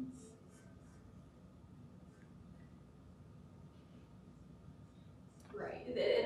The minimums out at Darby Field were 5 feet. A lot of them were built to that minimum. Right. They set minimums at Madison Meadows at 7. 7 feet. A lot of them, I've approved some of the permits, they're not meeting their minimums. They're They have far that, exceeding it. well, yeah, Right. they have that first row though that are all big lots. They haven't built the smaller ones yet. in Madison. Madison Meadows, yeah. Right, yeah, they could meet their minimum, those are their minimums, but I'm saying like, not all the time are they gonna, just Yeah. because that is their minimum, are they gonna build to it? Is there a way to do, and I'm just kind of thinking, a smaller maybe side setback, but then like a structural from house structure, make it, let's just say 16 feet, so you might be 5 feet to your property line, but house to house, if the other house is shifted over, you can get that distance for So kind of if some you fire like set you're the talking. minimum, let's say it's 6, so then it's gotta be at least 12 feet between those houses, because the one house can't get closer than 6 feet, the other house Yeah. can't get closer than 6 feet, and they're like 12. But to Tyler's point, you can't do that because like if you built your house at 5 and the minimum is 16 feet, you can't tell that lot next to you that they need to be so Yeah. far off of theirs necessarily. So what you're saying then, Brad, is to keep that 10 feet But yeah, I feel like that's, I'm comfortable with that. Again, we might have to tweak that because that's quite substantial, especially given the fact that people aren't really living in their side yards. They're gardening in their side yards though. I'm just saying, everybody's using their. I mean, to your point, if it's less than 10, I mean, I think that we saw with the other municipalities that they do systems where it can be less, but then it has to be more on the other side, right? Marysville, for example, in their suburban residential district, their minimum is 7.5. Which would be a 15 feet. What's kind of the ideal on the fire side that you guys like to see? 50. 200. Can I get a truck between it? So, yeah, I mean, there's not really, obviously the closer you get, so, some of the houses in very close proximity, I mean, any distance you can put is beneficial to us. So, looking in this neighborhood with, 24 feet between those two houses, the way we approach a fire in one of those houses is going to be totally different than what our fields, because of how there's not really, I mean, I couldn't give you this would be our ideal number.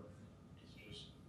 But you said something last meeting that hit me pretty hard, is at a place like Darby Fields, you would approach a fire there that you wouldn't even try to put out the fire, you try to keep it from spread into the other houses.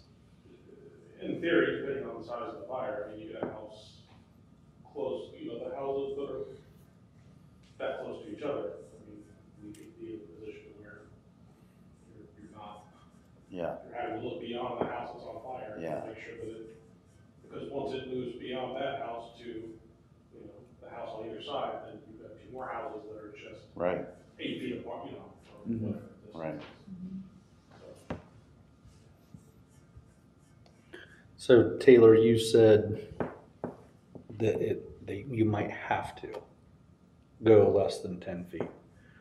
I just think you'll see variances, because I don't think they'll go to that standard. Well, I mean, they have to build to the standard that we create, right? I mean, I think that we've got an obligation to make it reasonable. Right. But I mean, once the code is set, it's like, okay, that's what we're doing.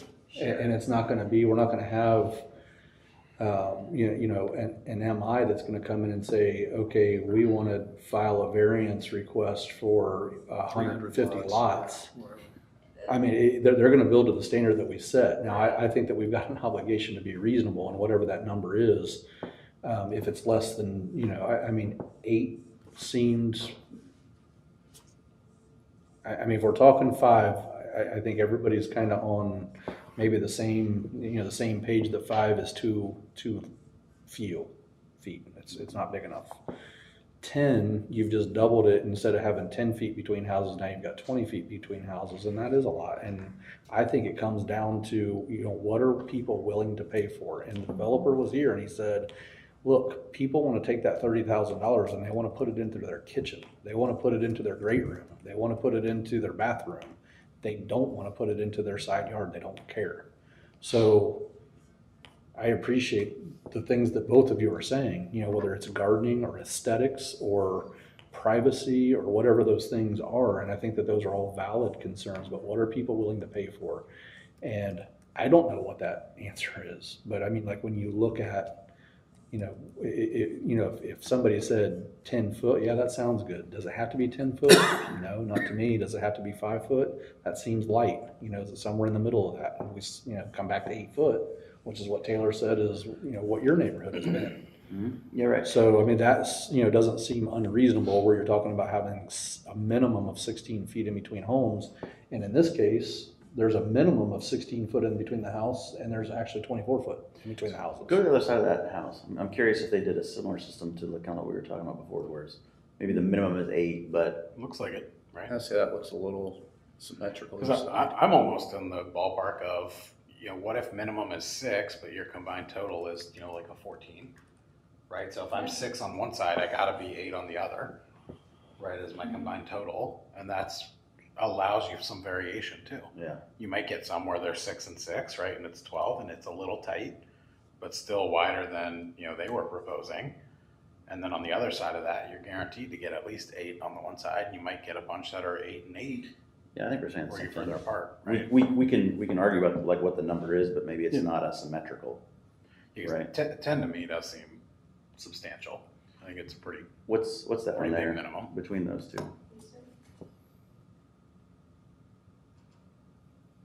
109. 109. There we go. Problem solved. Perfect. We're good with that number.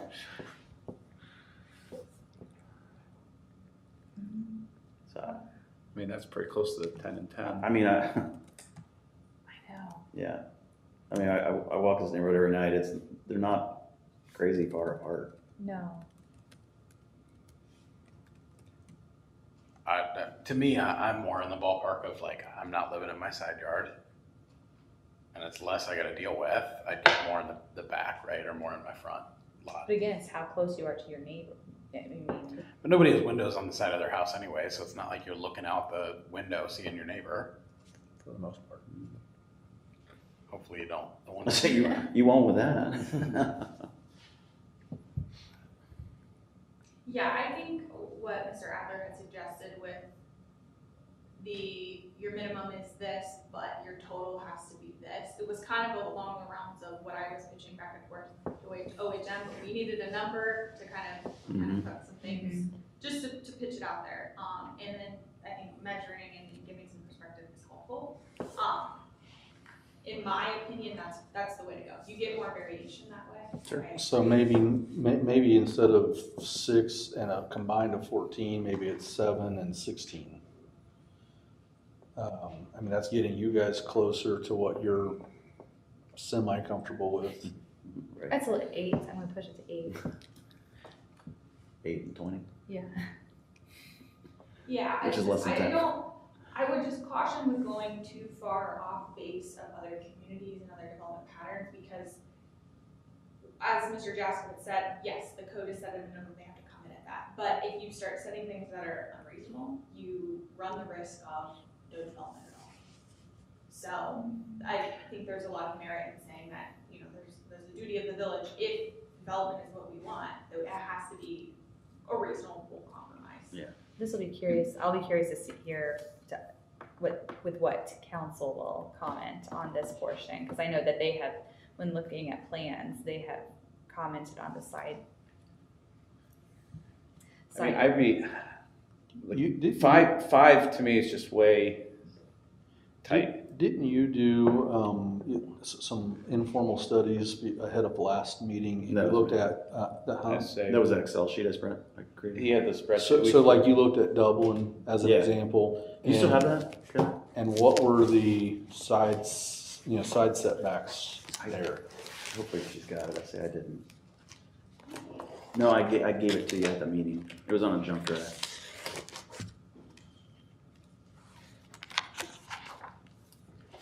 I didn't print it. Oh. I didn't print it. I remember printing some stuff. I don't know if I have that. I don't know that I sent it. Yeah, I don't think we got the I don't actual think I Excel file. sent it. Yeah, I just gave it to her.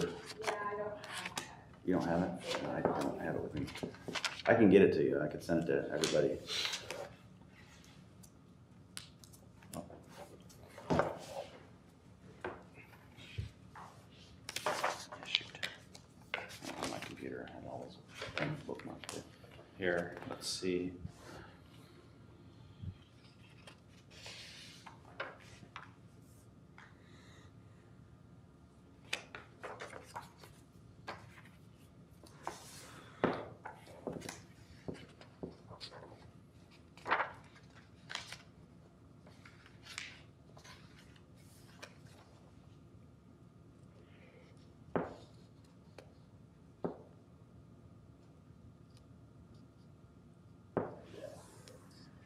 So here's like Worthington's, I just can't tell, I forget what the top here, I don't know if they have, if like the 8, if that's the side setback. So go to like a R4, I think it was.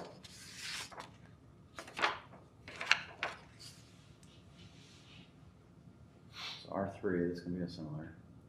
So, in this limited suburban residential district, which again, we have to look at a lot of the other standards. Minimum, there should be a total side yard of 20 feet or more, with a minimum of 8. Here side. And then it only gets, yeah, exactly.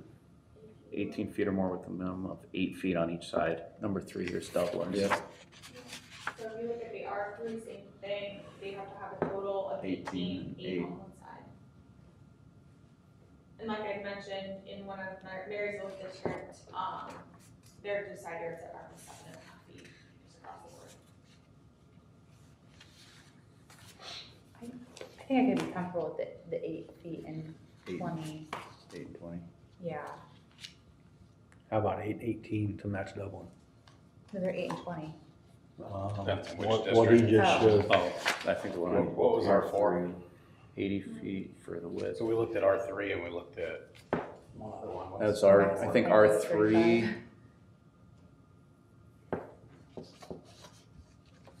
So that's, R4 is 15 with a minimum of 5.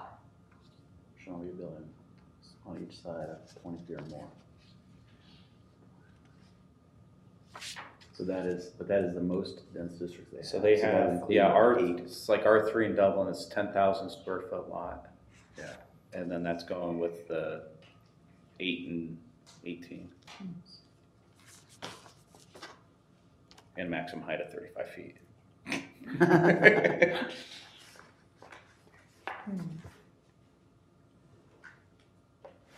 So 8 and 18. I think if we go with the 8,000, I think that's a good compromise.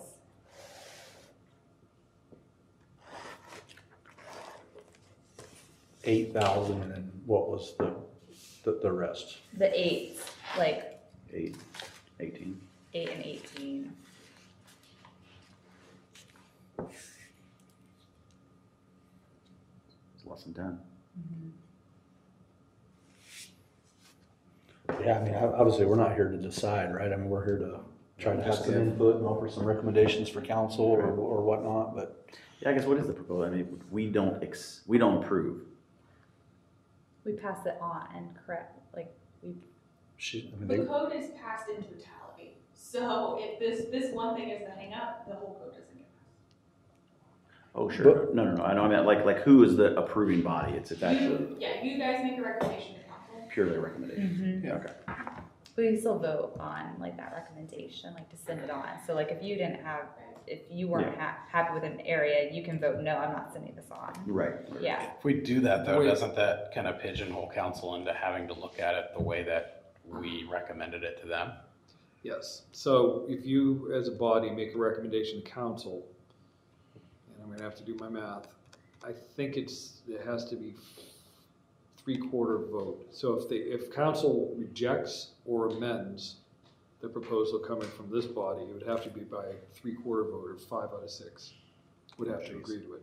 So if there's one, so if you recommend 8,000, and council looks at it and says, nah, we want 7,800, and that's the only provision they want to change out of the entire thing, they still need 75% or 5 out of 6 votes to do it.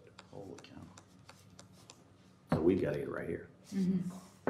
It helps. Versus they could look at it without a recommendation from us one way or another as well though, right? Well, that's what they're doing. But they would have to, so it depends where it's initiated. So under our current code, changes to the code can be initiated through planning and zoning and then recommended up to council, or initiated at the council level and handled by the council level. So like really to this point, it's just been working sessions for both, right? For us and for them, so nothing's been initiated. They're getting their first work session on May 4th, so. And I can't remember, did we actually start this with council? I think we did. Wasn't the whole rewrite initiated with council and setting up I think so. the work group? They approved a contract. Yeah, so it may be I don't think we ever made a We don't have request a at any of our meeting. Yeah, like, Well, I guess I hope that these conversations are worth something, because otherwise I don't know why I'm sitting here. no, there is. No, I would So- say like, Let me pull it up, because it's in there. So that you're on the more of the line that we are approving it, more or less. Well, we're not approving it necessarily, but I mean, I hope that, you know, if we're making adjustments, it's because we've, you know, talked through it and said, hey, this is what we've talked about, and this is based on everything we just said, you know, development patterns and our, you know, our vision for what the community as a whole should look like and things like that. I mean, we've talked about it. We're trying to vet it, and I hope that that means something to council when it gets in front of them, because otherwise I honestly don't know why we're sitting here. Right. I mean, I have family at home. I'd rather be sitting there. If this doesn't mean anything, I'd rather be sitting there. Right. So yes, I hope that our discussions are fruitful.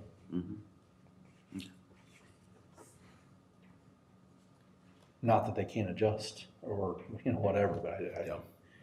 Right, yeah, and I think that's the goal of the work sessions is we make adjustments now before there's a vote on the table. So we worked out a lot of the kinks before, you know, we're holding up, we were tabling approvals, and then suddenly there may be a recommendation made that council might not, you know, share the same feelings. I think yeah. that's just what we're trying to. And this will be, to me, I'm sorry to interrupt, I wasn't trying. I think this is a thing where I hope that, you know, Mayor Carney and even Paul can go back to council when they're looking at it through their work session, and they, you know, have whatever thought processes they have, and they say, yeah, we actually talked about the exact same thing in planning and zoning, and this is what we talked about, and this is how we came to this number or that number, this standard or that standard. And then council will be like, okay, well, they've thought about it and they deal with this stuff, you know, hopefully regularly, and they put some good thought into it. So I guess that's. Yeah, I guess my call out and concern would be, you know, what if there is one sticking point, right, with council from what we recommend? Then if they end up rejecting it, right, it would have to come back again for us to go through the whole process just to send it back to them, right? And now you're talking about a really lengthy process to get it moving forward. It's a huge zoning code. I would be really surprised if they don't have any call outs at all. I hope they do, right? Yeah. Yeah. And then there's a public comment period too. Yeah. Well, I think on some of the council, I know they've addressed the tightness of some of the lots, so I think that's definitely will be their big item they're gonna be looking at, just like we're talking about.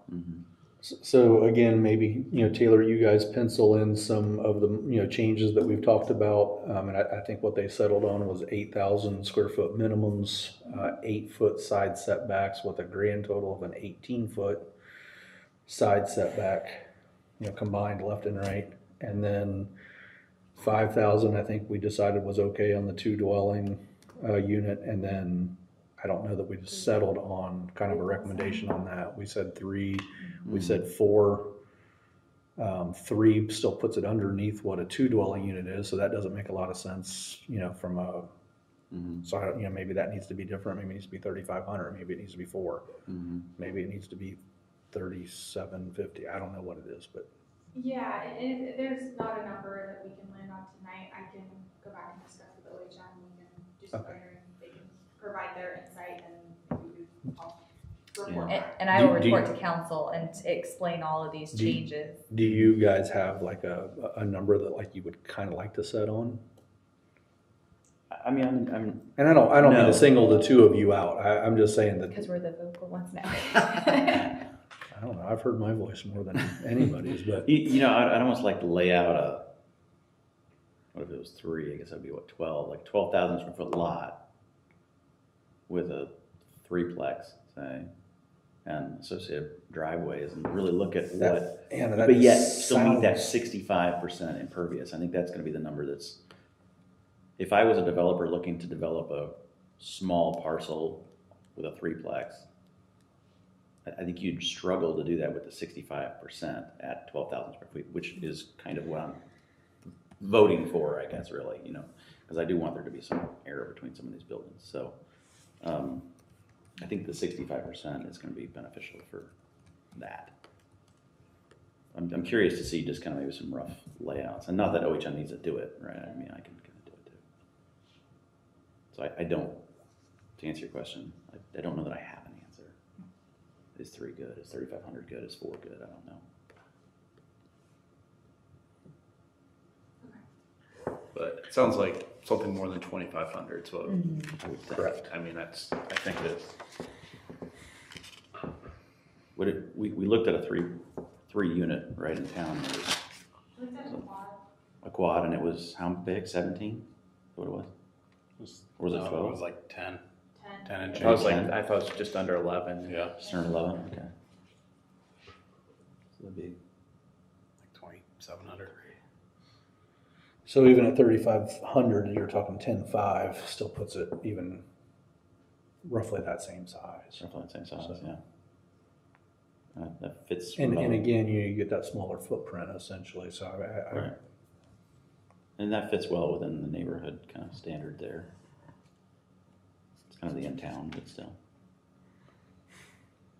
but I mean, I would be okay, hearing, or, letting somebody hear what they've kind of seen, right? I mean, like our engineers, the people that we've commissioned to help develop this. So, I mean, I think that hopefully we rely on their expertise to some degree.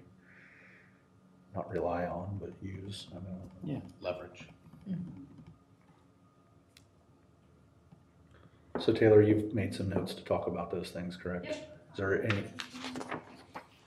Taylor, I guess if they have some examples that they've seen in the market of those different multi-units on a site plan that would show the 65% coverage, that might be just a good way to visualize for the group kind of the numbers of what they mean. Yep, I see if we can find it. I guess we're circling back around with the conservation. I know Mr. Lafayette brought up a stepped approach to that. Is that something you would want to see, or is it the minimum, meet the requirement, which is 30%, and then it's 50%, and that's the only thing to consider? Are you interested in seeing something? Well, I think it creates a little bit of flexibility. I mean, I think I'm good with what is already presented, but I mean, if it provides a little bit more flexibility, it could be attractive to a developer, but also meet, some standards for us. I mean, I don't know why it has to necessarily be an all or nothing. I thought it was kind of a good suggestion. Yeah, because we're what, 25% today, Third. right? 30, she said, right? You said we're at 30%? 30% is what's in this. Yeah, Right, 25% to I get the think bonus, is in our existing. 25 is the existing. Okay. Yeah. So That's that's, today. you're talking about a 5% difference to get, 50% reduction in a lot of different areas.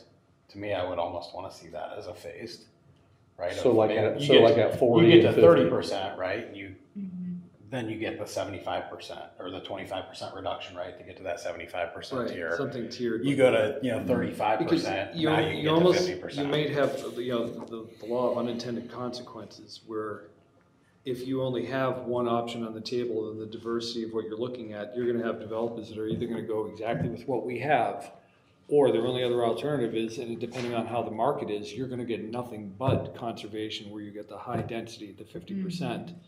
And they're gonna kind of square around, so they have this big park area or whatever, but then everything's gonna be all one. Yeah, I'm just kind of thinking about how Yeah. the market's gonna react to this, depending on market conditions, the Yeah. economy and things of that nature, that if you only have really two options, that you may end up with, the market may dictate that all you're gonna get is this one product, where they're going, okay, yeah, you want the 50% density, you got it. Well, I was kind of looking just the overview like Lantern, just Yeah. kind of the two sides of the street, almost the one side just where the farm field was, it seemed like they lost, between the houses across the street was, like 97 to 85 or something like, I mean, For the depth of the lot. for the depth of the lot, just a natural, and it's like if you can't meet the bonus, then they have to completely lose a row. So if you have some kind of trade-off, just like I said, just the design of the neighborhood for. And again, I understand what Mr. Jaskowitz is saying, and again, I'm not a member of this board, I'm just throwing these things out there as kind of thinking outside the box a little bit as the council, and seeing this stuff in other jurisdictions, but, yeah, I understand what Mr. Jaskowitz is saying. You want to have predictability where it's not just like a complete, it's not, it's not the flea market exchange here on what we're going to trade off or whatever, but you're going to have something more predictable. But I just think the intermediate option might be worthwhile to consider. I like the phase approach. Yeah. Because I get what you're saying. They'll be like, yes, we can build more houses right here, and Well, that's what we talked about, right, is the way to incentivize the builders to do a little bit more. And it sounds like this is just around the green space requirement. Mhm. Did we explore anything around like different architectural designs or anything like that, like we talked about last month? We did not. We already have architectural standards written in the code, which is beyond what we currently have. So there's already minimum architectural standards that they'd have to meet. Doesn't mean that we can't add to those, but something that I would also implore as well is if we really wanted to get into dictating some architectural requirements, it may be an outside reference document. It may be something beyond the code, because those things I think change a little more and could be a lot more in depth than maybe what the zoning code is really intended for. Mm-hmm. So, and then in order to not make things extremely complicated to have to administer, in terms of, you know, what those requirements are for a certain, you And know, they can become dated over time. I mean, you know, if Exactly. we stuck with the 1972 or 68, you know, provision, we'd all have Brady Bunch houses, you know, so. He was an architect. By the way. He was. Well, let me ask you this: is there a way we can incorporate the DRB into some of this? I mean, I know right now the DRB is just limited to the uptown, but can we incorporate? I would More. caution against doing that. It just adds another step of regulation in the process of, you know, what they have to administer, and it's another board that they would have to go. Yeah. Yeah, and honestly, we're trying to I've, simplify it, not since I've complicate been it. on this board, I've looked for ways to streamline the process, because I think that we Yeah. already have them jumping through a ton of hoops that are usually a long period of time. So, I mean, I would like to see a reduction, if anything. Well, in the I mean, amount of that's time. the incentive of this though, right, is you're giving a list, Yeah, and you're I think so, saying, yeah. if you check this box, this box, here's your requirements. Mhm. Right, if you bring me that, then you know that you're gonna move through relatively quickly, right? And so I guess what I'm trying to ask is there something in addition to just green space that should be part of that, Mhm. right? Or ways to incentivize developers to come in and do some different things, give us some variety outside of just, hey, you gave us, 5% extra green space on this one, great job. Mhm. And then you'll have sardines packed in a can in one area with a bunch of space around it, Mhm. kind of enclosing it, whereas other areas you won't. It's like, is there something else that matters beyond just the green space that we want to see in the village? Whether it's design standards, right, or landscape standards, or Connectivity, whatever it yeah, may be. connectivity. Connectivity was. Because I think that's a bit of what we talked about last time too, Mhm. right? Is how do we incentivize that and have a good standard that still has some flexibility, so developers can come in front of us one time and we look at it and go, you know what? Yep, you met this, this, and this. Here were your standards. You met those. Great. Here you go. Instead of everything being a planned district like we see today, and we got to talk about it for 6 months I before it goes agree. anywhere. But I think too, again, along with streamlining, and again, look in that packet that I gave you, because some of the residential standards were in there. What can be approved administratively, what's approved at the discretion of the commission. They're very basic things. And again, we can add more to this. I've seen other communities where they add a little bit more about articulation, fortified architecture, what those features can be. But again, we want to make sure it's something that is very straightforward, and something that a developer or a resident that wants to build can look at and be like, okay, I'm understanding what is expected of me. Because moving away from the planned district was to try to get out of kind of the horse trading, Mhm. and where you really don't get any say in.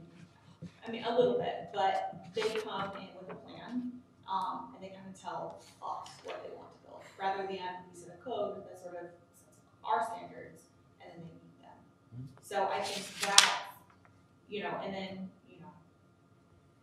that's sort of what we want to make sure that we're doing, rather than making everything so, gray. Yes. Well, like one thing that stood out, I mean, I remember this conversation with you, Taylor, and I agree with what you're saying, so this is kind of weird, but you're saying, here's kind of a matrix. You check this box, you get this. If this, then that. I mean, that's kind of what we're saying. If it fits in this box, then you can do this. If it fits in this box, you can do that. And I remember kind of having that same conversation with Taylor, and you know, she said, well, that limits the creativity of the person who is coming in and doing the project. So, I mean, you remember that conversation where it's just like, and you know, like I don't think about it. I think about it more like what you kind of just said. And same thing in my job. It's like, if this happens, then that happens. If this happens, then that happens. And that's how I'm wired. So that makes complete and total sense to me. But I also appreciate the fact that there are people out there that are creative and have the ability to, you know, think outside the box that, you know, that you guys have talked about and said, well, you know, we want to offer the best project or the best product that we can. And we're going to, I remember, you know, when Darren Lee sat on the board and we talked about, you know, whatever subdivision, I don't remember which one now, but, you know, it's like, well, you know, do we want to demand that they have a boulevard type entrance, you know, where it's split down the middle, kind of like Darby Fields is now, where just that entrance is, you know, shaped like that or whatever, you know, more inviting, more whatever. And it's things like that where the board, this commission says, you know, hey, we want to see more in terms of that design aesthetic stuff. So I don't know how that translates into putting on a piece of paper. I'm thinking more of you're incentivizing people to do that, saying, right, if you add these additional things that we like to see, here's what you get back from it. And it's not the same as necessarily the horse trading, right? But in that we're giving some of that up front.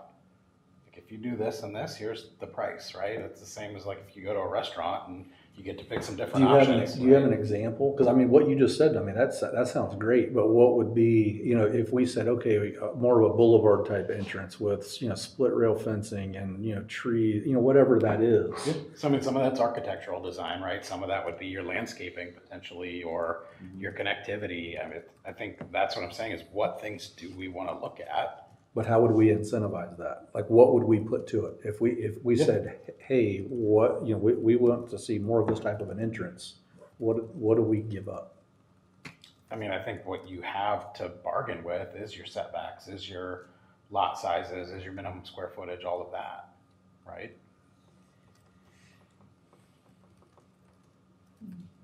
Because we get developers coming to us today doing that in a planned residential district anyways. They're saying, here's the things I want to do. Here's what I'll give you in exchange for doing that. And we'll give you this park, we'll give you this space here, we'll give you this trail, but we want to make our houses this close. I hear what you're saying. There's just, it seems like way too many variables for like a zoning code.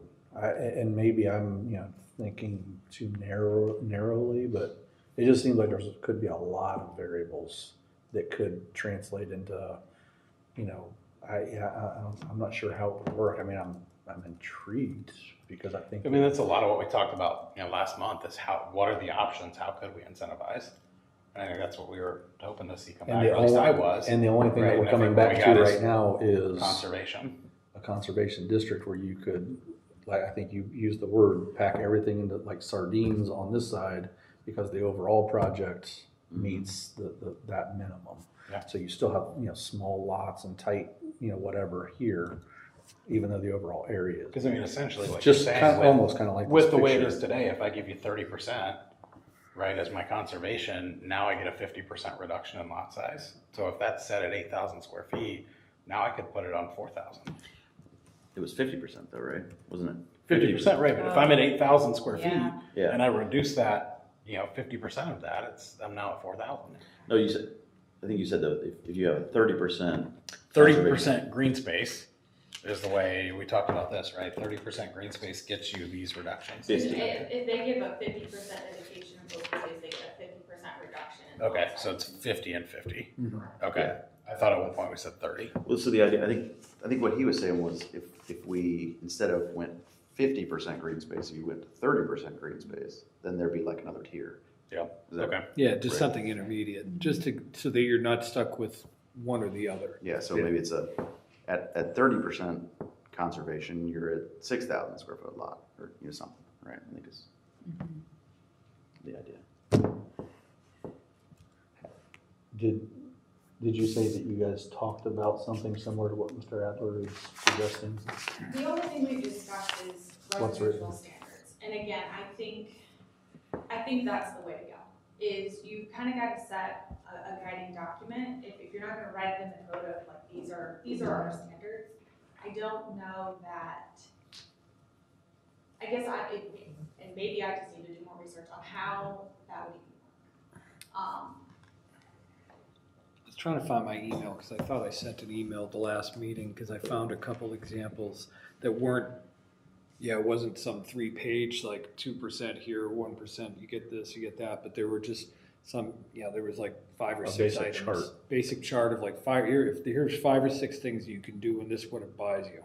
And I wish I could remember the search term. It's like credit or, Yeah, I don't know why I'm drawing a that's blank more. on That's it. more where I'm going, right? It's like here's the checklist of things you could do Yeah. to get, like, for us to hold back more of these incentives to give out to you if you do some different stuff. Right. Mhm. Yeah, because I mean, you get a 50%, 30%, those are kind of, I mean, again, it's good, it's beneficial to get the green space, but maybe you don't want to make a giant jump like it. Maybe just like, if you do this much in walking paths or connectivity, then we'll give you a deduction of, we'll reduce it 500 square feet, 1,000 square feet, whatever it might be. There is one, because I found 2 or 3 of them at the last meeting while we were doing it. I was just looking through my emails trying to find it because I could have swore I saved the link. So I guess what would you want to see in terms of architectural requirements? Like what would you want to see? I don't know that I necessarily have, here's the requirements they need to be, right? But like, those are some things that we would want to incentivize. When you drive through areas, they clearly have some architectural design standards that have some continuity instead of, yep, here's one neighborhood, here's a different, Yeah. right? And so Well, dictating some of that, but giving some flexibility and incentivizing.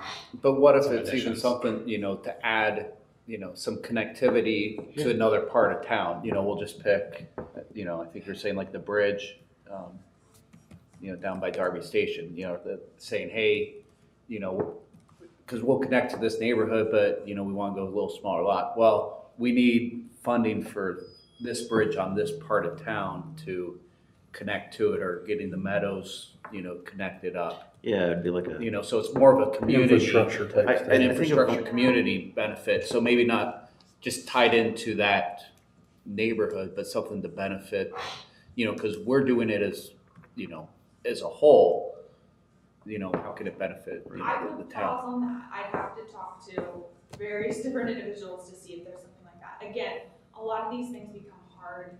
You've got 8 different developments going on, and Mhm. you've said this.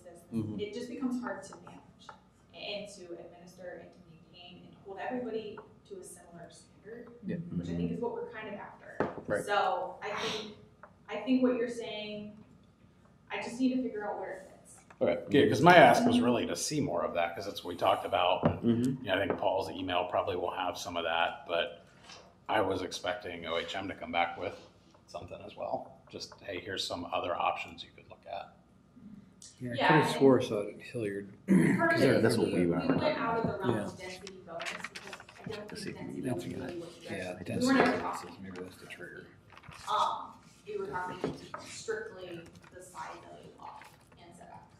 We weren't talking about density. Right. Yeah, because we even talked about that very thing, and then we kind of, the conversation went, well, they kind of go hand in hand, even though we're not specifically talking about density.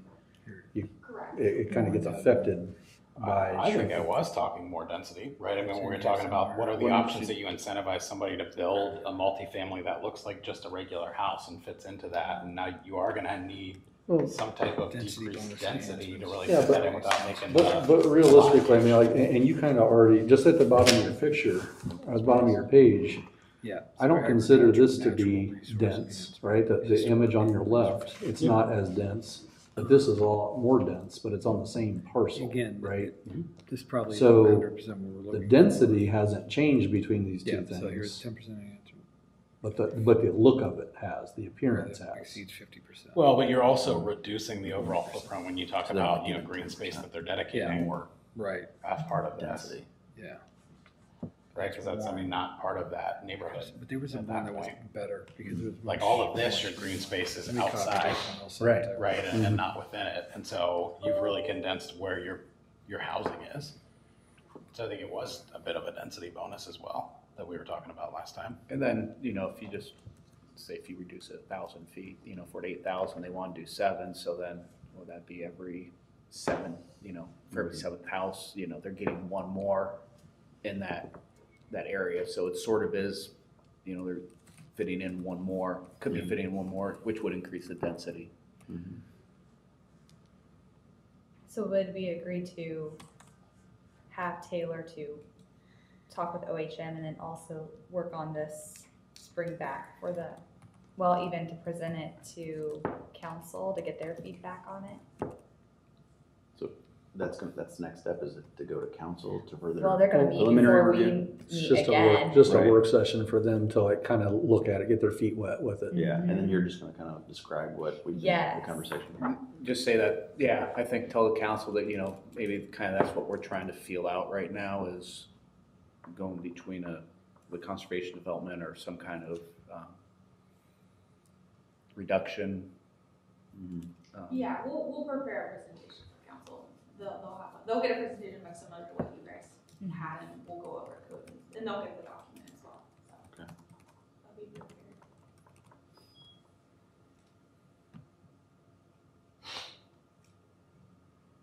Sorry.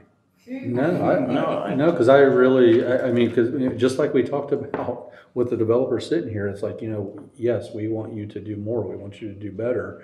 And we talked about like the developments like in Jerome Village, and I remember the developer saying, well, they've got ravines and wooded lots and this, that, and the other. And it's like, okay, but look around, we don't. So you're gonna have to get creative and present something that's just more and better. So I mean, I 100% agree with what you're saying, and like, what is the mechanism to get there?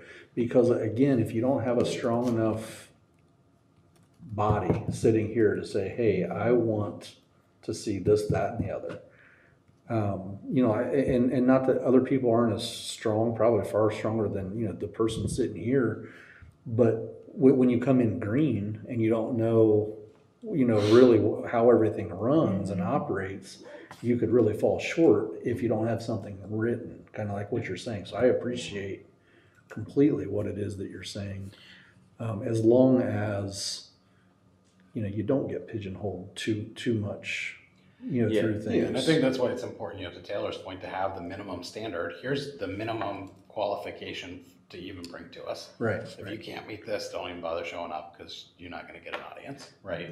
But then how do we incentivize to go above and beyond that? We'll flex a little bit on this if you do this, kind of thing. And to me, like, and that's why I said about variables before, like, I don't know how you chart some of those things, because when people get creative with how they prepare or present a project, I mean, like, I gave the example of the boulevard type entrance, but there might be 23 million other things that I couldn't put on put my finger on. I couldn't chart them and say, if you did this, then that. And that's what I was talking about with variables. Right. There's too many things that could exist that I just don't even know. Right. You don't know what you don't know. And that's the thing, that's my worry about it, is that we're gonna have to get so specific that it's almost gonna get too specific and it's gonna have negative consequences. Yeah, right. But I am happy to go back to OHM, we'll put our brains together and we'll see what we can do and what makes the most sense. If we can find what Paul was referencing as well. That's the thing is I would like to find a mechanism. I just don't know that you can chart out every possibility, but if you can put a mechanism in that says, you give a little, we'll give a little back, and I just don't know how to word that. I don't know how to define necessarily, but I 100% agree with what what you're saying. To kind of piggyback off those questions, though, the idea here is that once this is set, we will not have PUDs, right? Okay. Correct. Good.